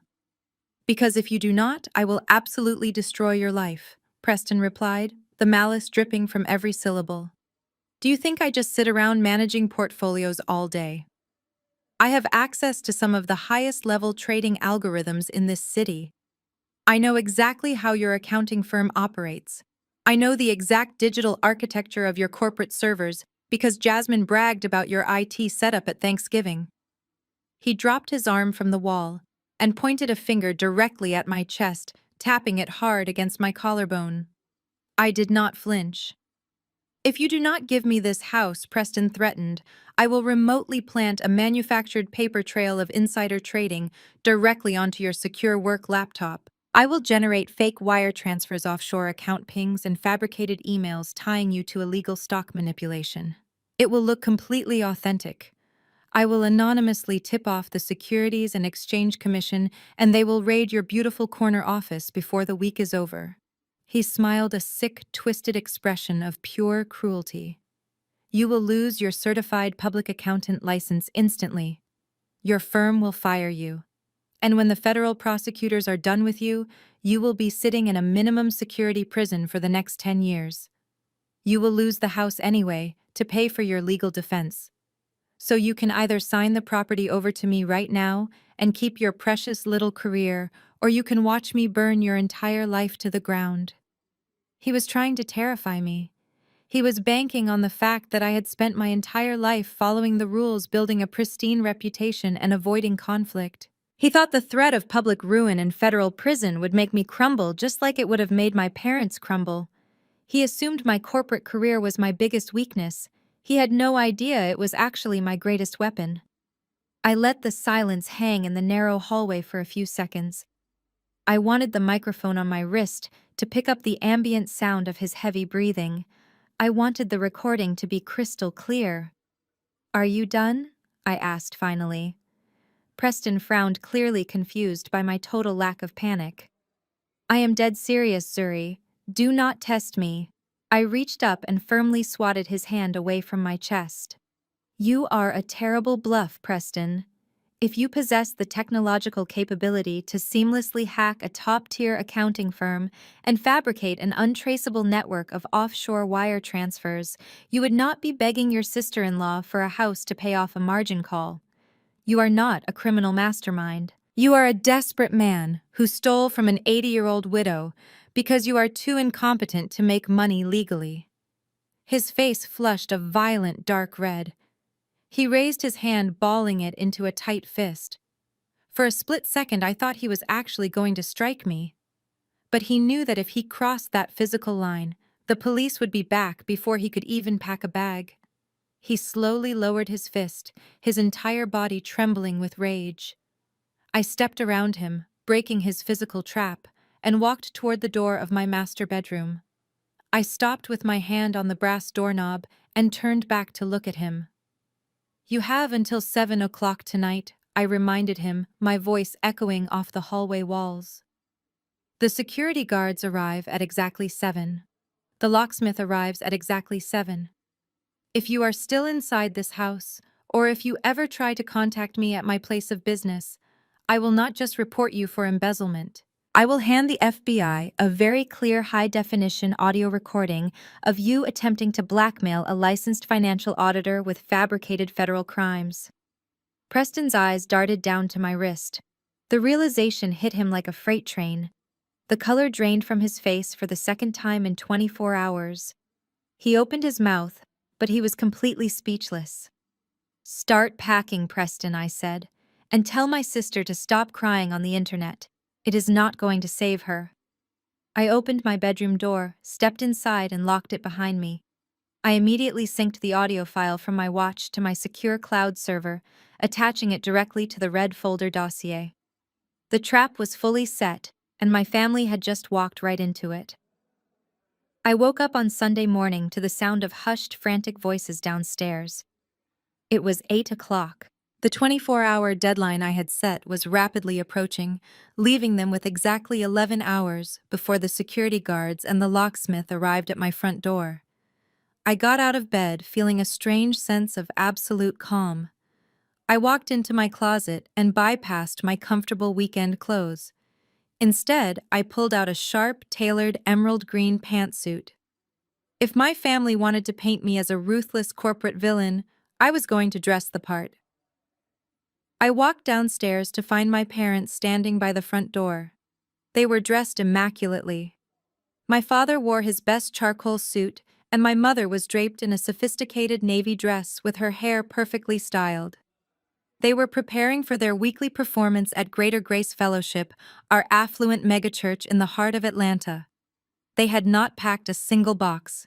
"We are leaving for service in 10 minutes, Vivian announced, refusing to look me in the eye. "You are coming with us. We have to present a united front. People are already talking because of what your sister posted online last night." I looked at her, genuinely amazed by her priorities. "You have less than 12 hours to move your entire life out of my house," I said smoothly. "And you want to spend 3 of those hours sitting in a pew pretending everything is fine." "We are not leaving this house," Roland stated firmly, adjusting his silk tie. "And you are coming to church. Pastor Davis is expecting us. Do not make this any worse than it already is, Zuri." I realized exactly what their strategy was. They thought that if they dragged me into the sanctuary surrounded by the elders and the congregation who had known me since childhood, the collective social pressure would finally break me. They wanted to use the weight of the church to force me into submission. They wanted me to feel so ashamed and isolated that I would sign the deed over just to avoid the public scandal. I smiled softly. "I am ready when you are," I told them. I turned around, walked back to my office, and opened my safe. I pulled out the original foreclosure notices with my father's signature, along with a copy of Preston's hard money loan application and the SEC summons. I folded the documents neatly and slid them into the inner zipper pocket of my leather handbag. I walked back out to the foyer, grabbed my car keys, and followed them out the door. We drove to the church in separate cars. I pulled into the massive parking lot of Greater Grace Fellowship right behind my father's luxury sedan. Preston and Jasmine had driven together in her Mercedes, the same vehicle that was currently marked for repossession. Jasmine stepped out of the car wearing a surprisingly modest, muted beige dress, completely devoid of her usual flashy jewelry. She looked pale and exhausted, playing the role of the terrified, victimized mother to be with absolute perfection. Preston walked beside her, his jaw tight, his eyes darting around nervously. He looked like a man walking to his own execution. We walked through the heavy glass doors of the church lobby. The atmosphere shifted the second we stepped inside. The usual warm greetings and polite chatter died down. People turned to stare, whispering behind their hands. Jasmine's tearful Instagram live broadcast had clearly made its way through the entire congregation. The ushers handed us our programs with stiff, awkward smiles. We walked down the center aisle toward our usual family pew near the front of the sanctuary. I felt the heavy, judgmental gaze of hundreds of people burning into my back. We took our seats. Preston sat on the far edge, nervously bouncing his knee. Jasmine sat next to him, dabbing her dry eyes with a tissue. My parents sat in the middle, staring straight ahead like statues. I sat on the opposite end, crossing my legs and resting my handbag on my lap, looking completely unbothered by the toxic energy radiating from my family. The choir sang their opening hymns, the announcements were made, and then the sanctuary lights dimmed. Pastor Davis stepped up to the acrylic pulpit. He was a tall, imposing man with a booming voice and a flair for dramatic sermons. He adjusted his microphone and looked out over the massive crowd. Today, Pastor Davis began his voice echoing through the state-of-the-art sound system I was planning to preach from the book of Romans. But the Lord placed a different message on my heart late last night. A message about the sanctity of family. I saw Jasmine subtly lower her head, a tragic, brave expression on her face. She had clearly called him. She had spun her web of lies to the spiritual leader of our community, painting me as the greedy, heartless sister who was stealing the family estate and throwing a pregnant woman out into the cold. We live in a world that worships money. Pastor Davis preached, pacing slowly across the stage. We live in a society where people will turn their backs on their own flesh and blood for the sake of bricks and mortar. We see siblings tearing each other apart over inheritance. We see children coveting earthly possessions, forgetting that the greatest treasure we have is the family God gave us. The congregation was dead silent. Every single person in the room knew exactly who he was talking about. What good is it to gain a whole estate but lose your soul? Pastor Davis thundered, his voice rising in volume. What good is a massive house if the walls are built on the tears of your family? God sees the greed in our hearts. He sees the pride that makes us value a piece of property over the well-being of our own parents and siblings. We must forgive one another. We must release our tight grip on our bank accounts and our legal documents and open our arms to our kin. He stopped pacing. He stood directly behind the pulpit, leaned forward and locked his eyes dead onto our pew. He stared right at me. Do not let bitterness convince you to cast your family out into the wilderness, Pastor Davis said softly, his words carrying a heavy, condemning weight. Repent of your greed before it destroys your family legacy. The entire sanctuary seemed to hold its breath. I could feel the eyes of the church elders sitting in the front row shifting toward me. I felt the gaze of the choir members behind the stage. They were all waiting for me to break. They were waiting for me to lower my head in shame, to cry, to run out of the sanctuary in disgrace. I did not blink. I sat perfectly straight in my emerald suit, maintaining direct, unwavering eye contact with the pastor. I let a slow, knowing smile spread across my face. Preston stopped bouncing his knee. He glanced over at me, seeing the absolute lack of fear in my expression, and a fresh wave of panic washed over his face. He knew that I was not breaking. He knew that the church pressure tactic was completely failing. I reached down, unzipped the inner pocket of my handbag, and let my fingers brush against the cold, crisp paper of the foreclosure notices. The sermon was just the opening act. The real show was waiting for them in the lobby. The organ music swelled, signaling the end of service. The massive wooden double doors at the back of the sanctuary swung open, and the congregation began pouring out into the expansive sunlit lobby of Greater Grace Fellowship. I stood up from the pew, smoothing the front of my emerald green blazer. My parents had already rushed out ahead of me, eager to position themselves among the church elders to solidify their narrative. Preston and Jasmine trailed closely behind them. I took my time.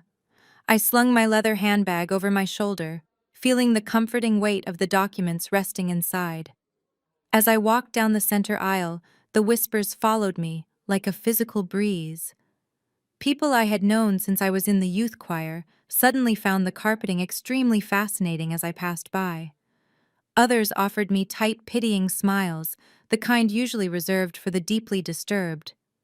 I stepped through the double doors and into the crowded lobby.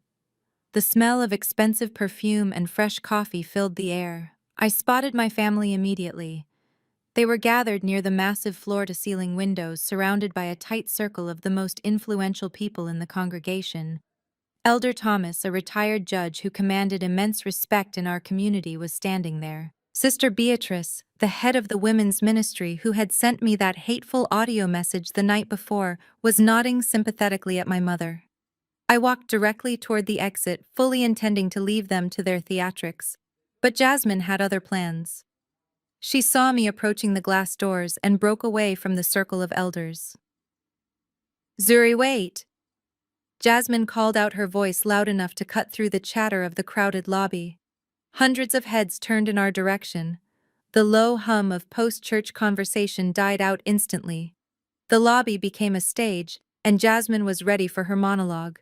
She rushed over to me, her face contorted in a mask of pure agony. She reached out and grabbed my arm, her manicured fingers digging into the fabric of my suit. Tears streamed down her face, ruining her carefully applied mascara. "Please, Zuri," Jasmine begged, dropping to her knees right there on the polished marble floor. It was a breathtaking display of manipulation. She clutched my hand, looking up at me with wide, desperate eyes. "I forgive you. Mom and Dad forgive you. We all forgive you for what you did last night. But please, I am begging you, find Jesus. Let the Holy Spirit soften your heart. Do not take our home away from us. I am carrying a child. How can you throw a pregnant woman out onto the street?" The collective gasp from the surrounding crowd was audible. Several women covered their mouths in shock. Sister Beatrice stepped forward, her face stern and self-righteous, positioning herself as my sister's protector. "Sister Zuri," Elder Thomas said, his deep voice carrying a tone of heavy disappointment. He walked over and placed a comforting hand on Jasmine's trembling shoulder.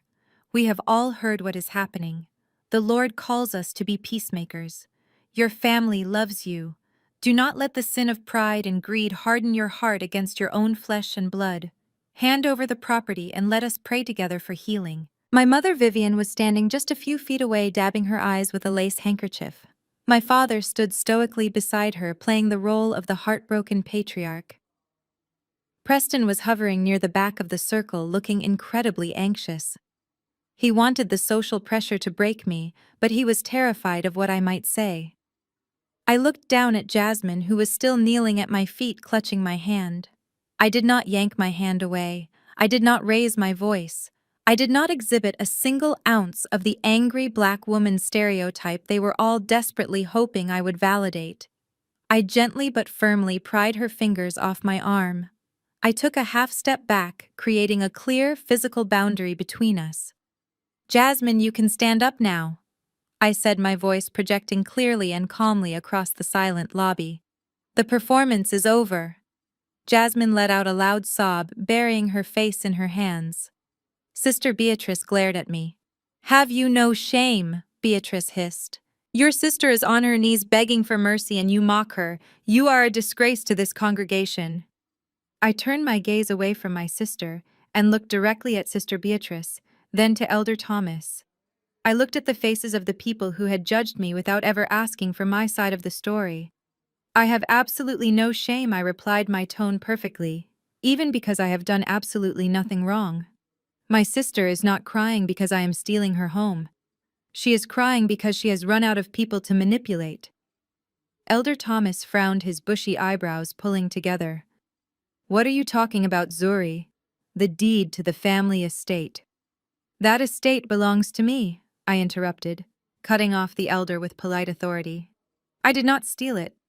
I bought it 3 years ago when my father secretly defaulted on the mortgage and the bank was 3 weeks away from foreclosing on the property." The shock that rippled through the circle of elders was instantaneous. Elder Thomas pulled his hand back from Jasmine's shoulder. My father Roland visibly flinched, his face turning a sickly shade of gray. Vivian stopped dabbing her eyes and stared at me in pure horror. The perfect wealthy image they had spent 30 years cultivating in this church was disintegrating right in front of them. "That is a lie," Preston suddenly shouted, pushing his way to the front of the crowd. His face was flushed red and a thick bead of sweat rolled down his temple. "She is lying to cover up her own extortion.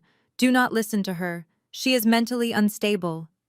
I turned my attention entirely to Preston. The moment I made eye contact with him, he physically recoiled. He remembered the hallway. He remembered the red folder. "I am not the one lying, Preston," I said, my voice ringing out with crystal clarity. "And this entire spectacle has absolutely nothing to do with Jesus or forgiveness or family. It has everything to do with the fact that you are broke." Jasmine scrambled to her feet, her fake tears instantly vanishing as pure panic took over. "Zuri, shut up," she snapped, completely breaking character. I ignored her. I looked back at Elder Thomas, who was watching the exchange with a highly trained analytical eye. My brother-in-law is not a successful wealth manager, I announced to the crowded lobby. He is a fraud. He desperately needs the deed to my house so he can use it as collateral for a high-interest loan. And he needs that loan because he is currently facing multiple federal lawsuits for embezzling millions of dollars from his clients. The lobby erupted into chaotic gasps and shocked whispers. The phrase embezzling millions of dollars hung in the air like a detonated bomb. Preston lunged forward, his hands balled into fists. "Shut your mouth, you psycho!" he roared, completely losing his mind in front of the entire church. I did not flinch. I stood my ground, unzipped my leather handbag, and slid my hand inside. It was time to show the congregation exactly what the truth looked like. I pulled the thick stack of folded documents from the interior zipper pocket of my leather handbag. The crisp, sharp sound of unfolding paper cut through the heavy, suffocating silence of the church lobby. Every eye in the room was glued to my hands. I separated the first batch of papers, smoothing out the creases, and held them out directly to Elder Thomas. He hesitated for a fraction of a second, glancing nervously at my parents, before reaching out and taking the documents. Pastor Davis, who had rushed out from the sanctuary to see what the commotion was about, stepped up beside the elder to look over his shoulder. "Take a very close look at the dates and the signatures," I instructed them, my voice echoing clearly off the high vaulted ceilings. "Those are the original foreclosure notices from the bank. Notice the name printed on the debt. Roland. Now look at the final page. That is the transfer of deed signed by my father, legally selling the property to me in a desperate bid to avoid a public county auction. I paid off his massive gambling debts in cash so this family could keep pretending they were perfect." Elder Thomas reached into his breast pocket, pulled out his reading glasses, and slid them onto his face. He traced his finger along the red bank stamps, the official notary seals, and my father's undeniable signature at the bottom of the page. The respected judge read the numbers silently, his eyes widening with every line. He slowly lowered the papers and looked up at my father. "Roland," Elder Thomas asked, his deep voice thick with absolute disbelief. "Is this true? Did you bankrupt your family estate and sell it to your daughter?" My father could not even look the judge in the eye. The proud image-obsessed patriarch of our family stared blankly at the polished marble floor and offered a slow, humiliating nod. Vivian let out a quiet, pathetic whimper, bringing both of her hands up to cover her face. The illusion of her immense wealth and flawless status, the very thing she had sacrificed her relationship with me to protect, was completely shattered in front of the exact people she wanted to impress. Sister Beatrice, who had been so quick to condemn me and defend my mother, took a slow step backward. Her self-righteous expression melted into profound embarrassment as she realized she had publicly backed a family of massive liars. "But that is just ancient history," I said, turning my body away from my ruined parents to face Preston directly. Preston was breathing heavily, his chest heaving under his tailored suit jacket. He was staring at the second stack of papers, still resting in my hand. "The real tragedy is what my sister brought into this family," I announced to the crowd. I looked right into Preston's bloodshot, terrified eyes. "Did you honestly think I would not look into your finances after you tried to illegally evict me from my own home? I am a senior financial auditor. It took me less than an hour to find the lawsuit filed by the 80-year-old widow whose pension you drained. It took me even less time to find the massive margin calls you ignored." A collective gasp ripped through the crowd of churchgoers. Several people physically recoiled, pulling their children closer to them. Embezzling from an elderly widow was a line that nobody in this community would ever excuse. Preston opened his mouth, but his vocal cords completely failed him. He just shook his head slightly, a pathetic, weak gesture of denial. "But the most interesting piece of paper in your little leather briefcase was the hard money loan application." I continued, raising my voice so every single person in the massive lobby could hear the absolute depth of his depravity. I turned back to Pastor Davis and Elder Thomas, making sure the leaders of the community understood the exact nature of the crime. He needed my house because he was going to use it as collateral for a $3 million loan from a predatory, unregulated lender. He was going to take that cash and pay off the vulnerable clients he robbed, hoping to silence them before the Securities and Exchange Commission kicked down his office door. And when he inevitably defaulted on that high-interest loan, he was going to let the bank take my home. He was going to leave me completely bankrupt and facing federal conspiracy charges, all while he and Jasmine ran off scot-free. The color drained out of Preston's face so rapidly it looked like a medical emergency. He went absolutely ghost white. The aggressive, roaring man who had tried to physically intimidate me in my upstairs hallway just an hour ago vanished entirely. In his place stood a terrified, cornered coward who suddenly realized his life was over. He looked frantically around the lobby. He saw the disgusted faces of the church elders. He saw men who had previously shaken his hand and respected him now clenching their jaws in pure anger. He looked at the heavy glass doors leading to the parking lot. He realized that the police and the federal authorities were going to be the very next people to hear this story. "You are crazy," Preston mumbled. His voice was incredibly weak, trembling so badly it was barely audible. He took a step backward, then another. "I am not listening to this," he stammered, his eyes darting wildly toward the exit. He bumped into a church usher, stumbled slightly, and then completely lost whatever remaining nerve he had left. He turned on his heel and shoved his way violently through the crowd of shocked congregants. "Get out of my way!" Preston yelled, physically pushing past an elderly woman who stumbled against a pillar. He hit the heavy glass exit doors with both hands, shoving them open with a loud crash, and broke into a full, desperate sprint across the sprawling asphalt parking lot. He did not look back. He did not call out for his wife. He did not care about the imaginary baby Jasmine was supposedly carrying. He just ran, his expensive leather dress shoes slapping loudly against the pavement as he sprinted toward his car to escape the consequences of his own actions. Jasmine was left standing in the dead center of the church lobby, completely abandoned by the man she had destroyed her own family to protect. The entire crowd watched Preston sprint away in a cowardly panic, and then they slowly turned their collective gaze back to her. The silence that followed was absolutely deafening.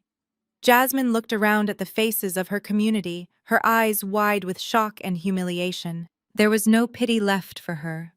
There were no comforting words from the elders. There was only disgust and profound judgment.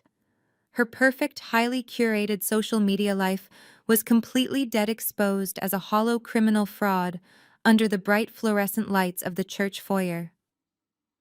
I calmly folded the remaining documents, placed them back into my leather handbag, and zipped it shut with a sharp final sound. I looked at my mother, my father, and my sister, who were all standing frozen in the wreckage of their social standing. "You have exactly 6 hours left," I told them softly, my voice carrying effortlessly through the quiet room. "I highly suggest you go home and start packing." I drove away from the church, leaving the ruins of my family's social standing scattered across the lobby floor. When I arrived back at the estate, the atmosphere had completely shifted. The reality of my ultimatum had finally penetrated my parents' thick wall of delusion. As I walked through the front door, I saw my father dragging 2 large, heavy suitcases down the main staircase. He looked exhausted, stripped of all the arrogant bluster he had carried for the last 30 years. My mother was trailing behind him, carrying a stack of designer garment bags. She did not look at me. She did not say a word. They loaded their belongings into the trunk of my father's sedan in complete silence. Just before 5 o'clock, my parents drove down the long driveway and turned onto the main road, officially abandoning the house they had sacrificed my financial security to keep. They did not leave a forwarding address, and I did not ask for one.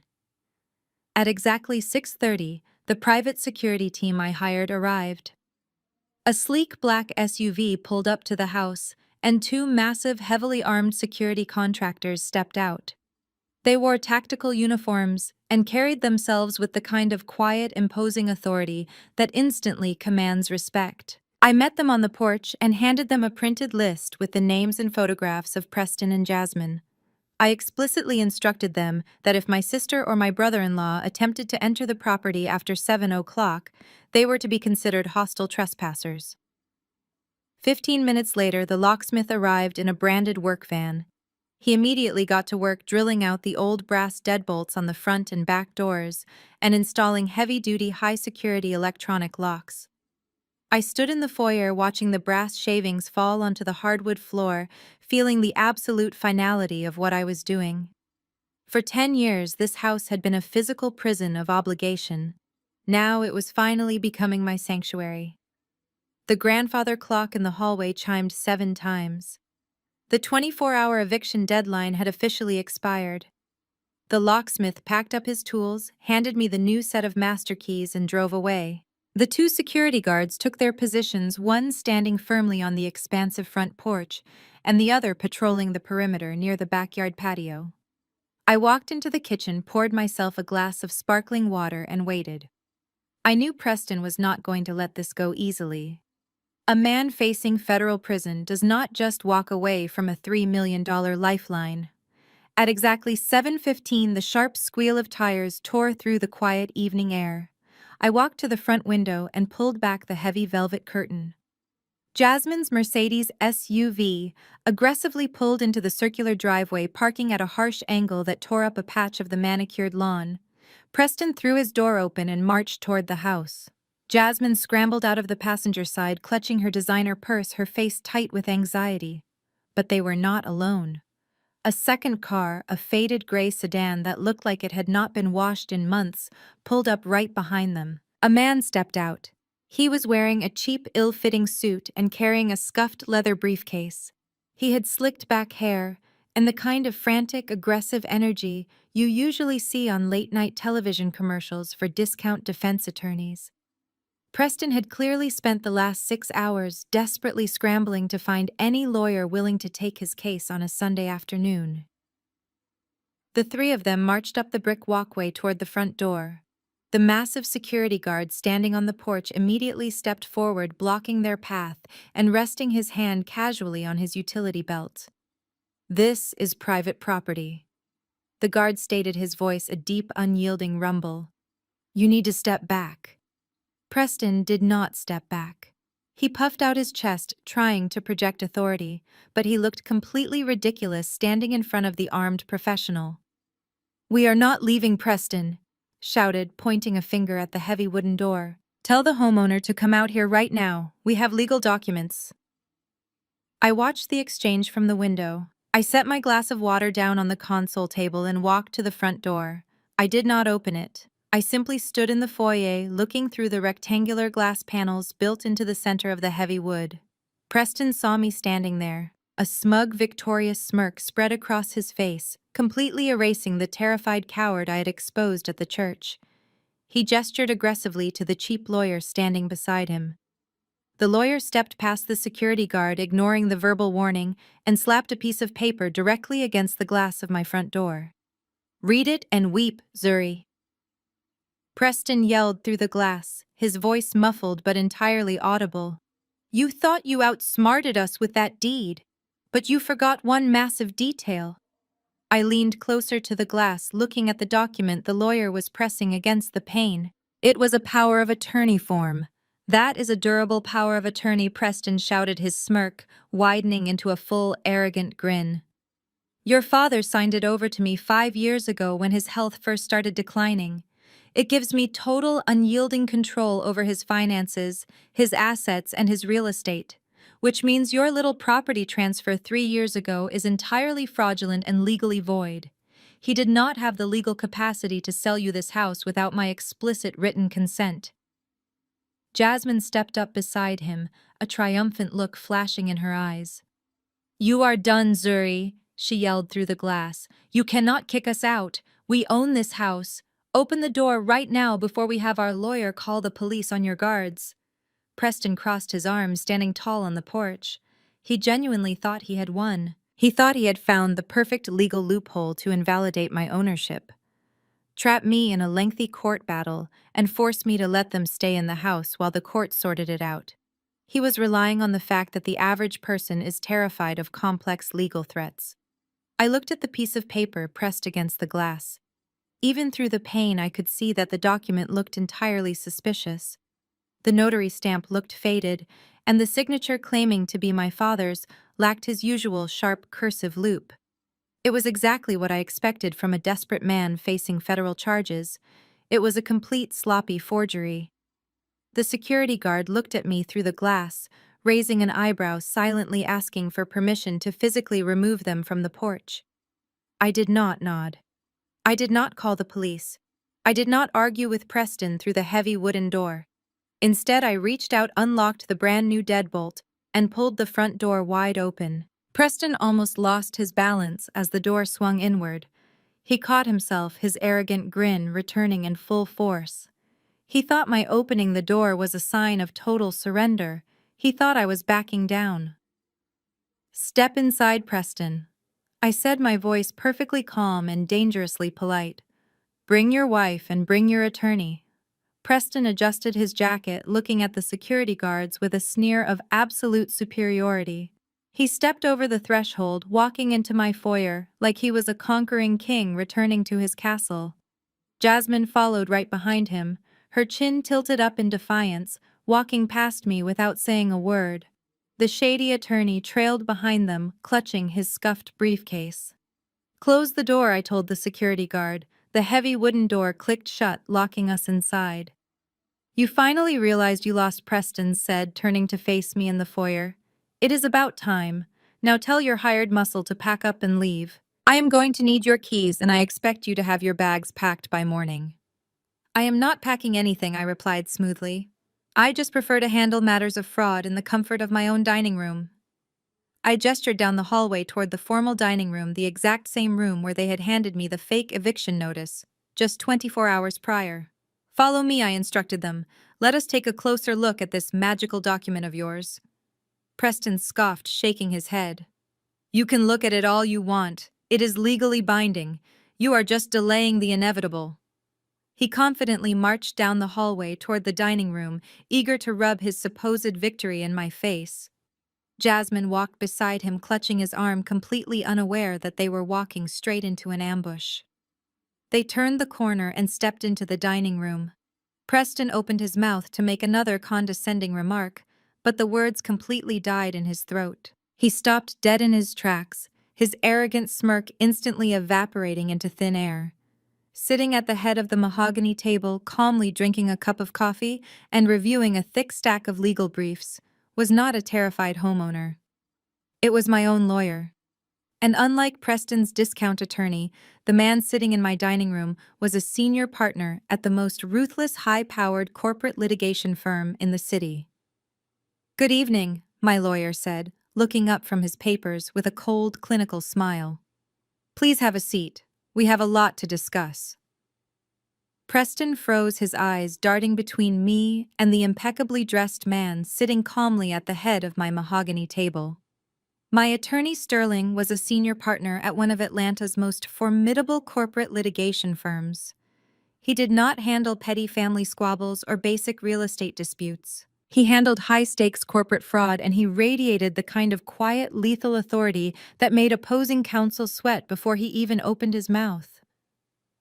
The discount lawyer Preston had dragged along suddenly looked incredibly small in his cheap, wrinkled suit.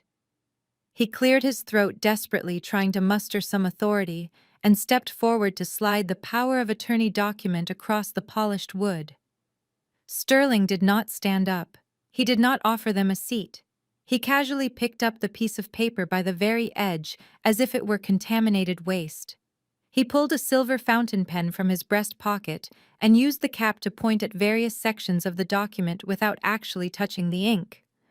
"This is a truly fascinating piece of fiction," Sterling said, his voice rich, deep, and entirely devoid of amusement. "Let us start with the notary stamp.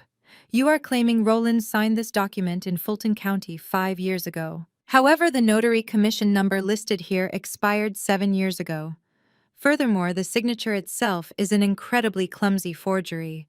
Roland has a documented medical tremor in his right hand that is clearly visible on every legal document he has signed over the last decade. This signature was executed with a perfectly steady hand.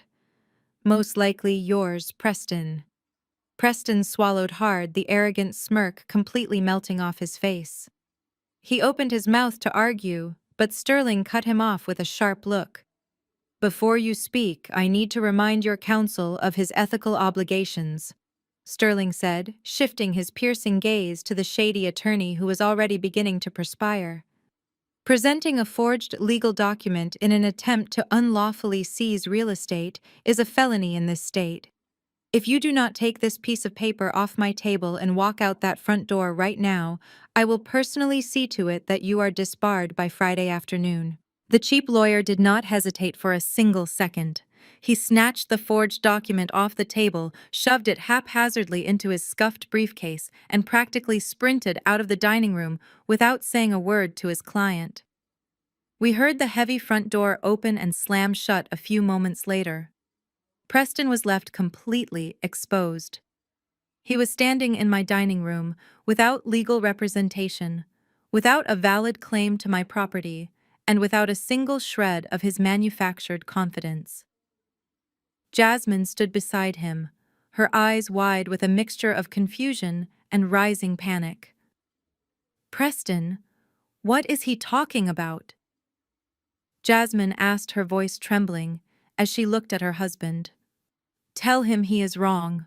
Tell him we have the rights to the house. Sterling closed his leather portfolio with a soft thud. He cannot tell you I am wrong, Jasmine, because he is currently facing much larger problems than a forged real estate document. Zuri retained my services this afternoon not just to oversee a civil eviction, but for criminal consultation. Sterling leaned back in his chair, lacing his fingers together. My office spent the last 3 hours reviewing the dossier Zuri compiled from your abandoned briefcase. At exactly 4 o'clock today, I formally submitted the entire package to the white-collar crime division of the FBI. They now have the eviction notices, the margin calls, the civil summons from the 3 families you robbed, and the fraudulent hard money loan application you plan to secure using my client's home as collateral. Preston stumbled backward, as if he had been physically struck. His shoulder hit the doorframe and he leaned against the wood to keep himself upright. The color drained from his face so completely he looked like a corpse. And just to ensure they prioritize the investigation, Sterling added, taking a slow, deliberate sip of his coffee, we also provided the federal agents with the high-definition audio recording of you attempting to blackmail a licensed financial auditor with fabricated federal crimes. You are not getting this house, Preston.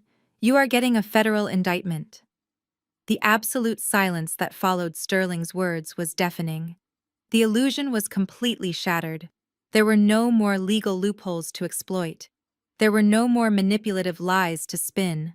The dominoes had finally fallen, and Preston was standing directly underneath them. Jasmine slowly turned to look at her husband. The flawless, wealthy narrative she had built her entire identity around was crumbling to dust right in front of her eyes. FBI, she whispered, her voice cracking under the weight of the revelation. Preston, what did you do? Did you steal money? Preston looked at her, and the last remaining shred of his polished facade vanished into thin air.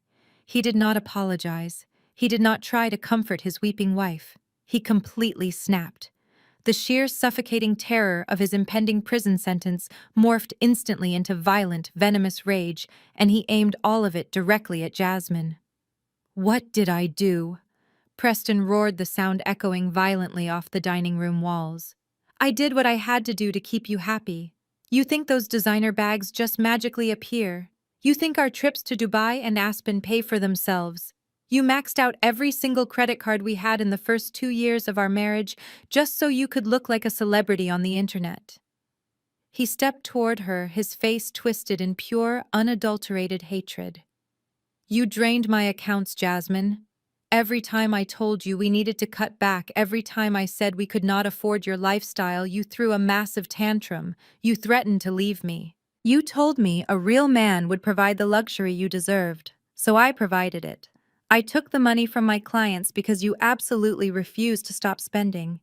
You built your fake little empire on the money I stole, and now I am going to federal prison for it." Jasmine's face flushed with a furious, ugly red. She did not take an ounce of accountability. The idea that her insatiable greed was the root cause of their destruction was entirely unacceptable to her narcissistic brain. "How dare you blame me?" she screamed, her voice shrill and piercing. "You told me you were a top-tier broker. You told me you were making millions of dollars. You lied to me from the day we met. You are a broke, pathetic failure." "I am a failure," Preston yelled back. He stepped out of the dining room and backed into the foyer, desperately trying to put physical distance between himself and my lawyer. Jasmine followed him right into the entryway, unwilling to let him walk away from the fight. "You are 32 years old and you have never worked a single day in your life. You are a parasite." The argument escalated from vicious screaming to physical violence in a matter of seconds. Jasmine raised her hand and slapped him directly across the face. The sound of her palm striking his cheek cracked through the quiet house like a whip. "Do not ever speak to me like that." Jasmine shrieked, tears of pure rage streaming down her face. "I am going to divorce you. I am going to take everything you have." Preston let out a dark, manic laugh, rubbing his red cheek. "Take what, Jasmine? I have absolutely nothing left. We are completely broke. The bank took the cars, the landlord locked us out of the townhouse, and now your sister is throwing us out onto the street. You are going to be living in a cheap motel by midnight." I stood in the doorway of the dining room, watching them tear each other apart under the bright crystal chandelier in my foyer. Just 24 hours ago, they had sat at my table, completely united in their arrogant, calculated plan to steal my home and destroy my peace. They had smiled as they handed me an eviction notice. Now they were a spectacular, messy collision of ruined egos, shattered lies, and mutual hatred. The united front they had used to terrorize me was dead. The massive security guard I had stationed on the front porch stepped through the open doorway, alerted by the shouting and the sound of the slap. He looked at me, his hand resting near his radio, silently waiting for the command. "Get them out of my house," I said firmly. I held up my hand, signaling the massive security guard to pause for just a moment. I did not want Preston to be forcefully dragged out of my house. I wanted him to walk out on his own, fully aware that he had been completely defeated. I stepped past Jasmine, who was still weeping hysterically on the foyer rug, and walked right up to Preston. Preston was backed against the heavy oak console table, breathing rapidly, his eyes darting around the room like a trapped rat. "I want you to look out the front window, Preston," I said quietly. He swallowed hard and turned his head toward the glass panels flanking the front door. Down at the very end of my long driveway, parked directly under the warm glow of the street lamp, was a black and white police cruiser. The headlights were off, but the silhouette of the vehicle was unmistakable. I had called the local precinct while Sterling was reviewing the forged document requesting a standby unit, just in case the situation turned physically violent. "You have two choices right now," I told him, making sure my voice was loud enough for my lawyer to hear from the dining room. "You can walk out that front door, get off my property, and take your chances with the federal authorities tomorrow morning. Or I can wave my hand at that patrol car and they will arrest you tonight for criminal trespassing and uttering a forged legal document." Preston looked at the police cruiser, then back at me. The absolute terror in his eyes was deeply satisfying. He did not say a single word. He did not grab his coat. He pushed past the security guard, shoved the front door open, and ran down the brick steps into the freezing December night. He did not run toward Jasmine's car. He ran down the street, disappearing into the darkness, fleeing from the inevitable consequences of his own arrogance. Jasmine watched him run away, her face buried in her hands. The reality of her situation was finally crashing down on her.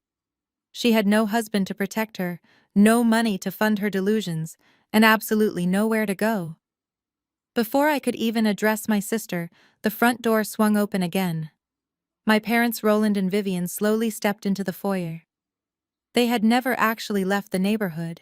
They had parked their car 3 streets over, waiting to see if Preston's forged power of attorney would successfully force me out so they could casually return and reclaim their comfortable bedrooms.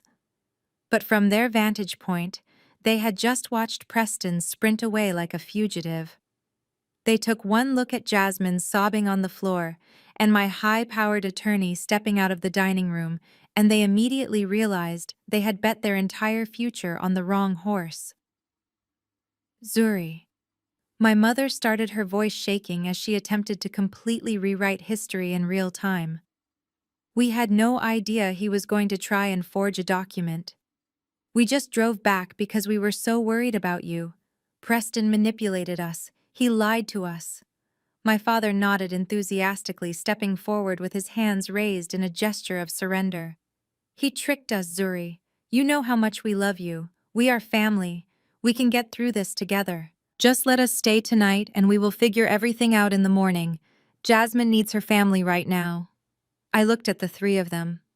Just hours ago, they had stood in the church lobby and watched me be publicly humiliated, hoping the social pressure would force me to hand over my home to a criminal.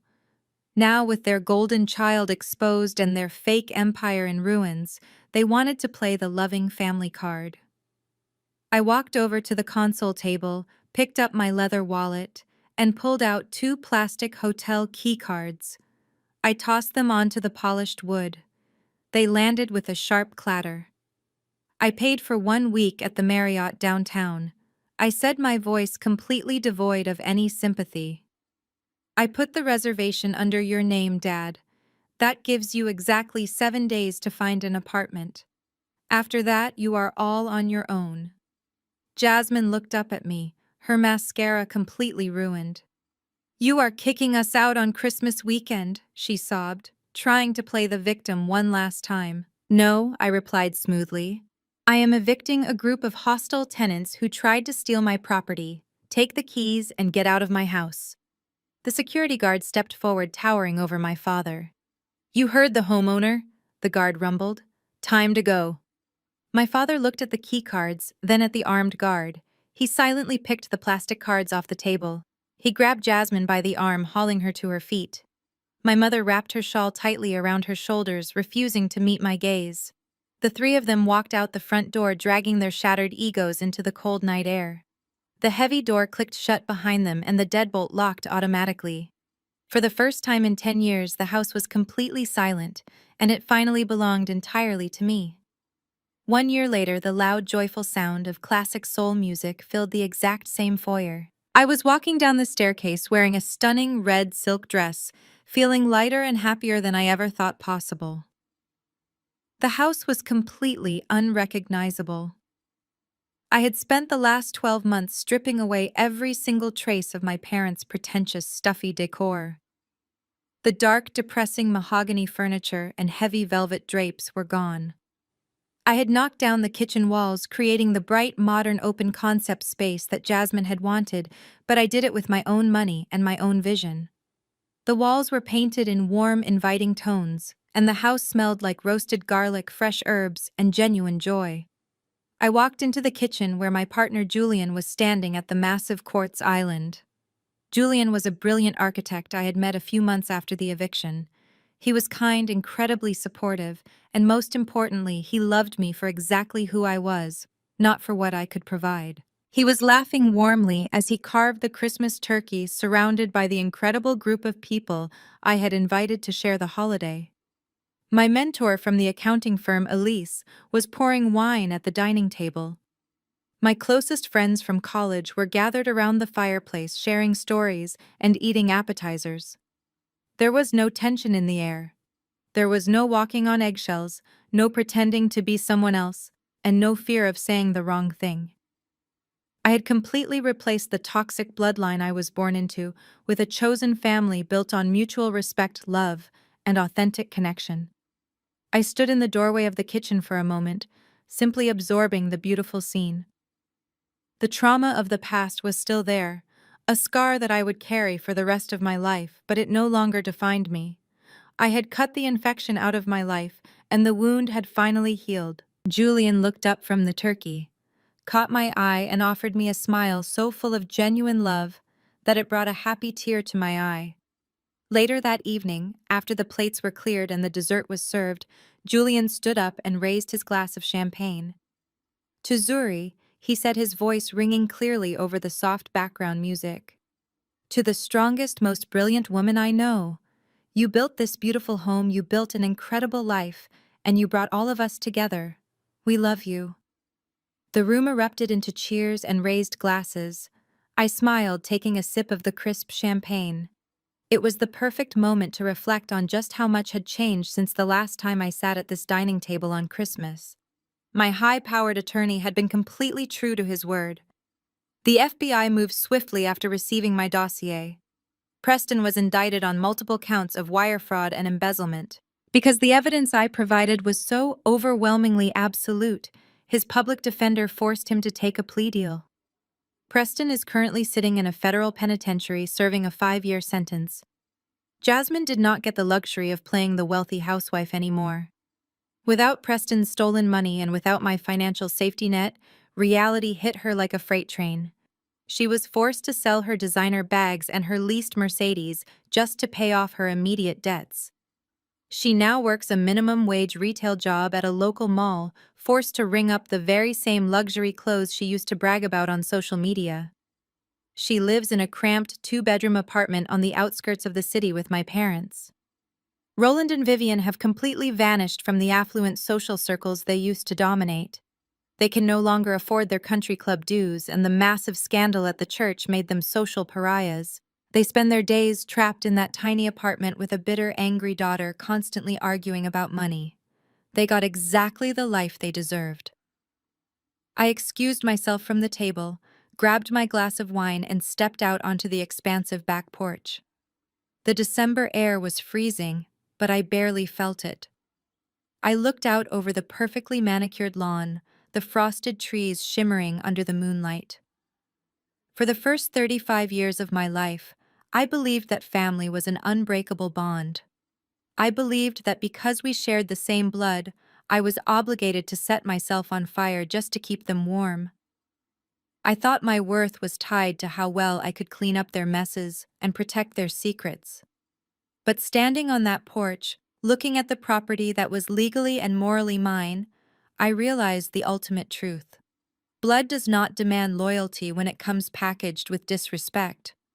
Forgiveness does not mean giving toxic people access to your peace. I did not just reclaim a piece of real estate that night.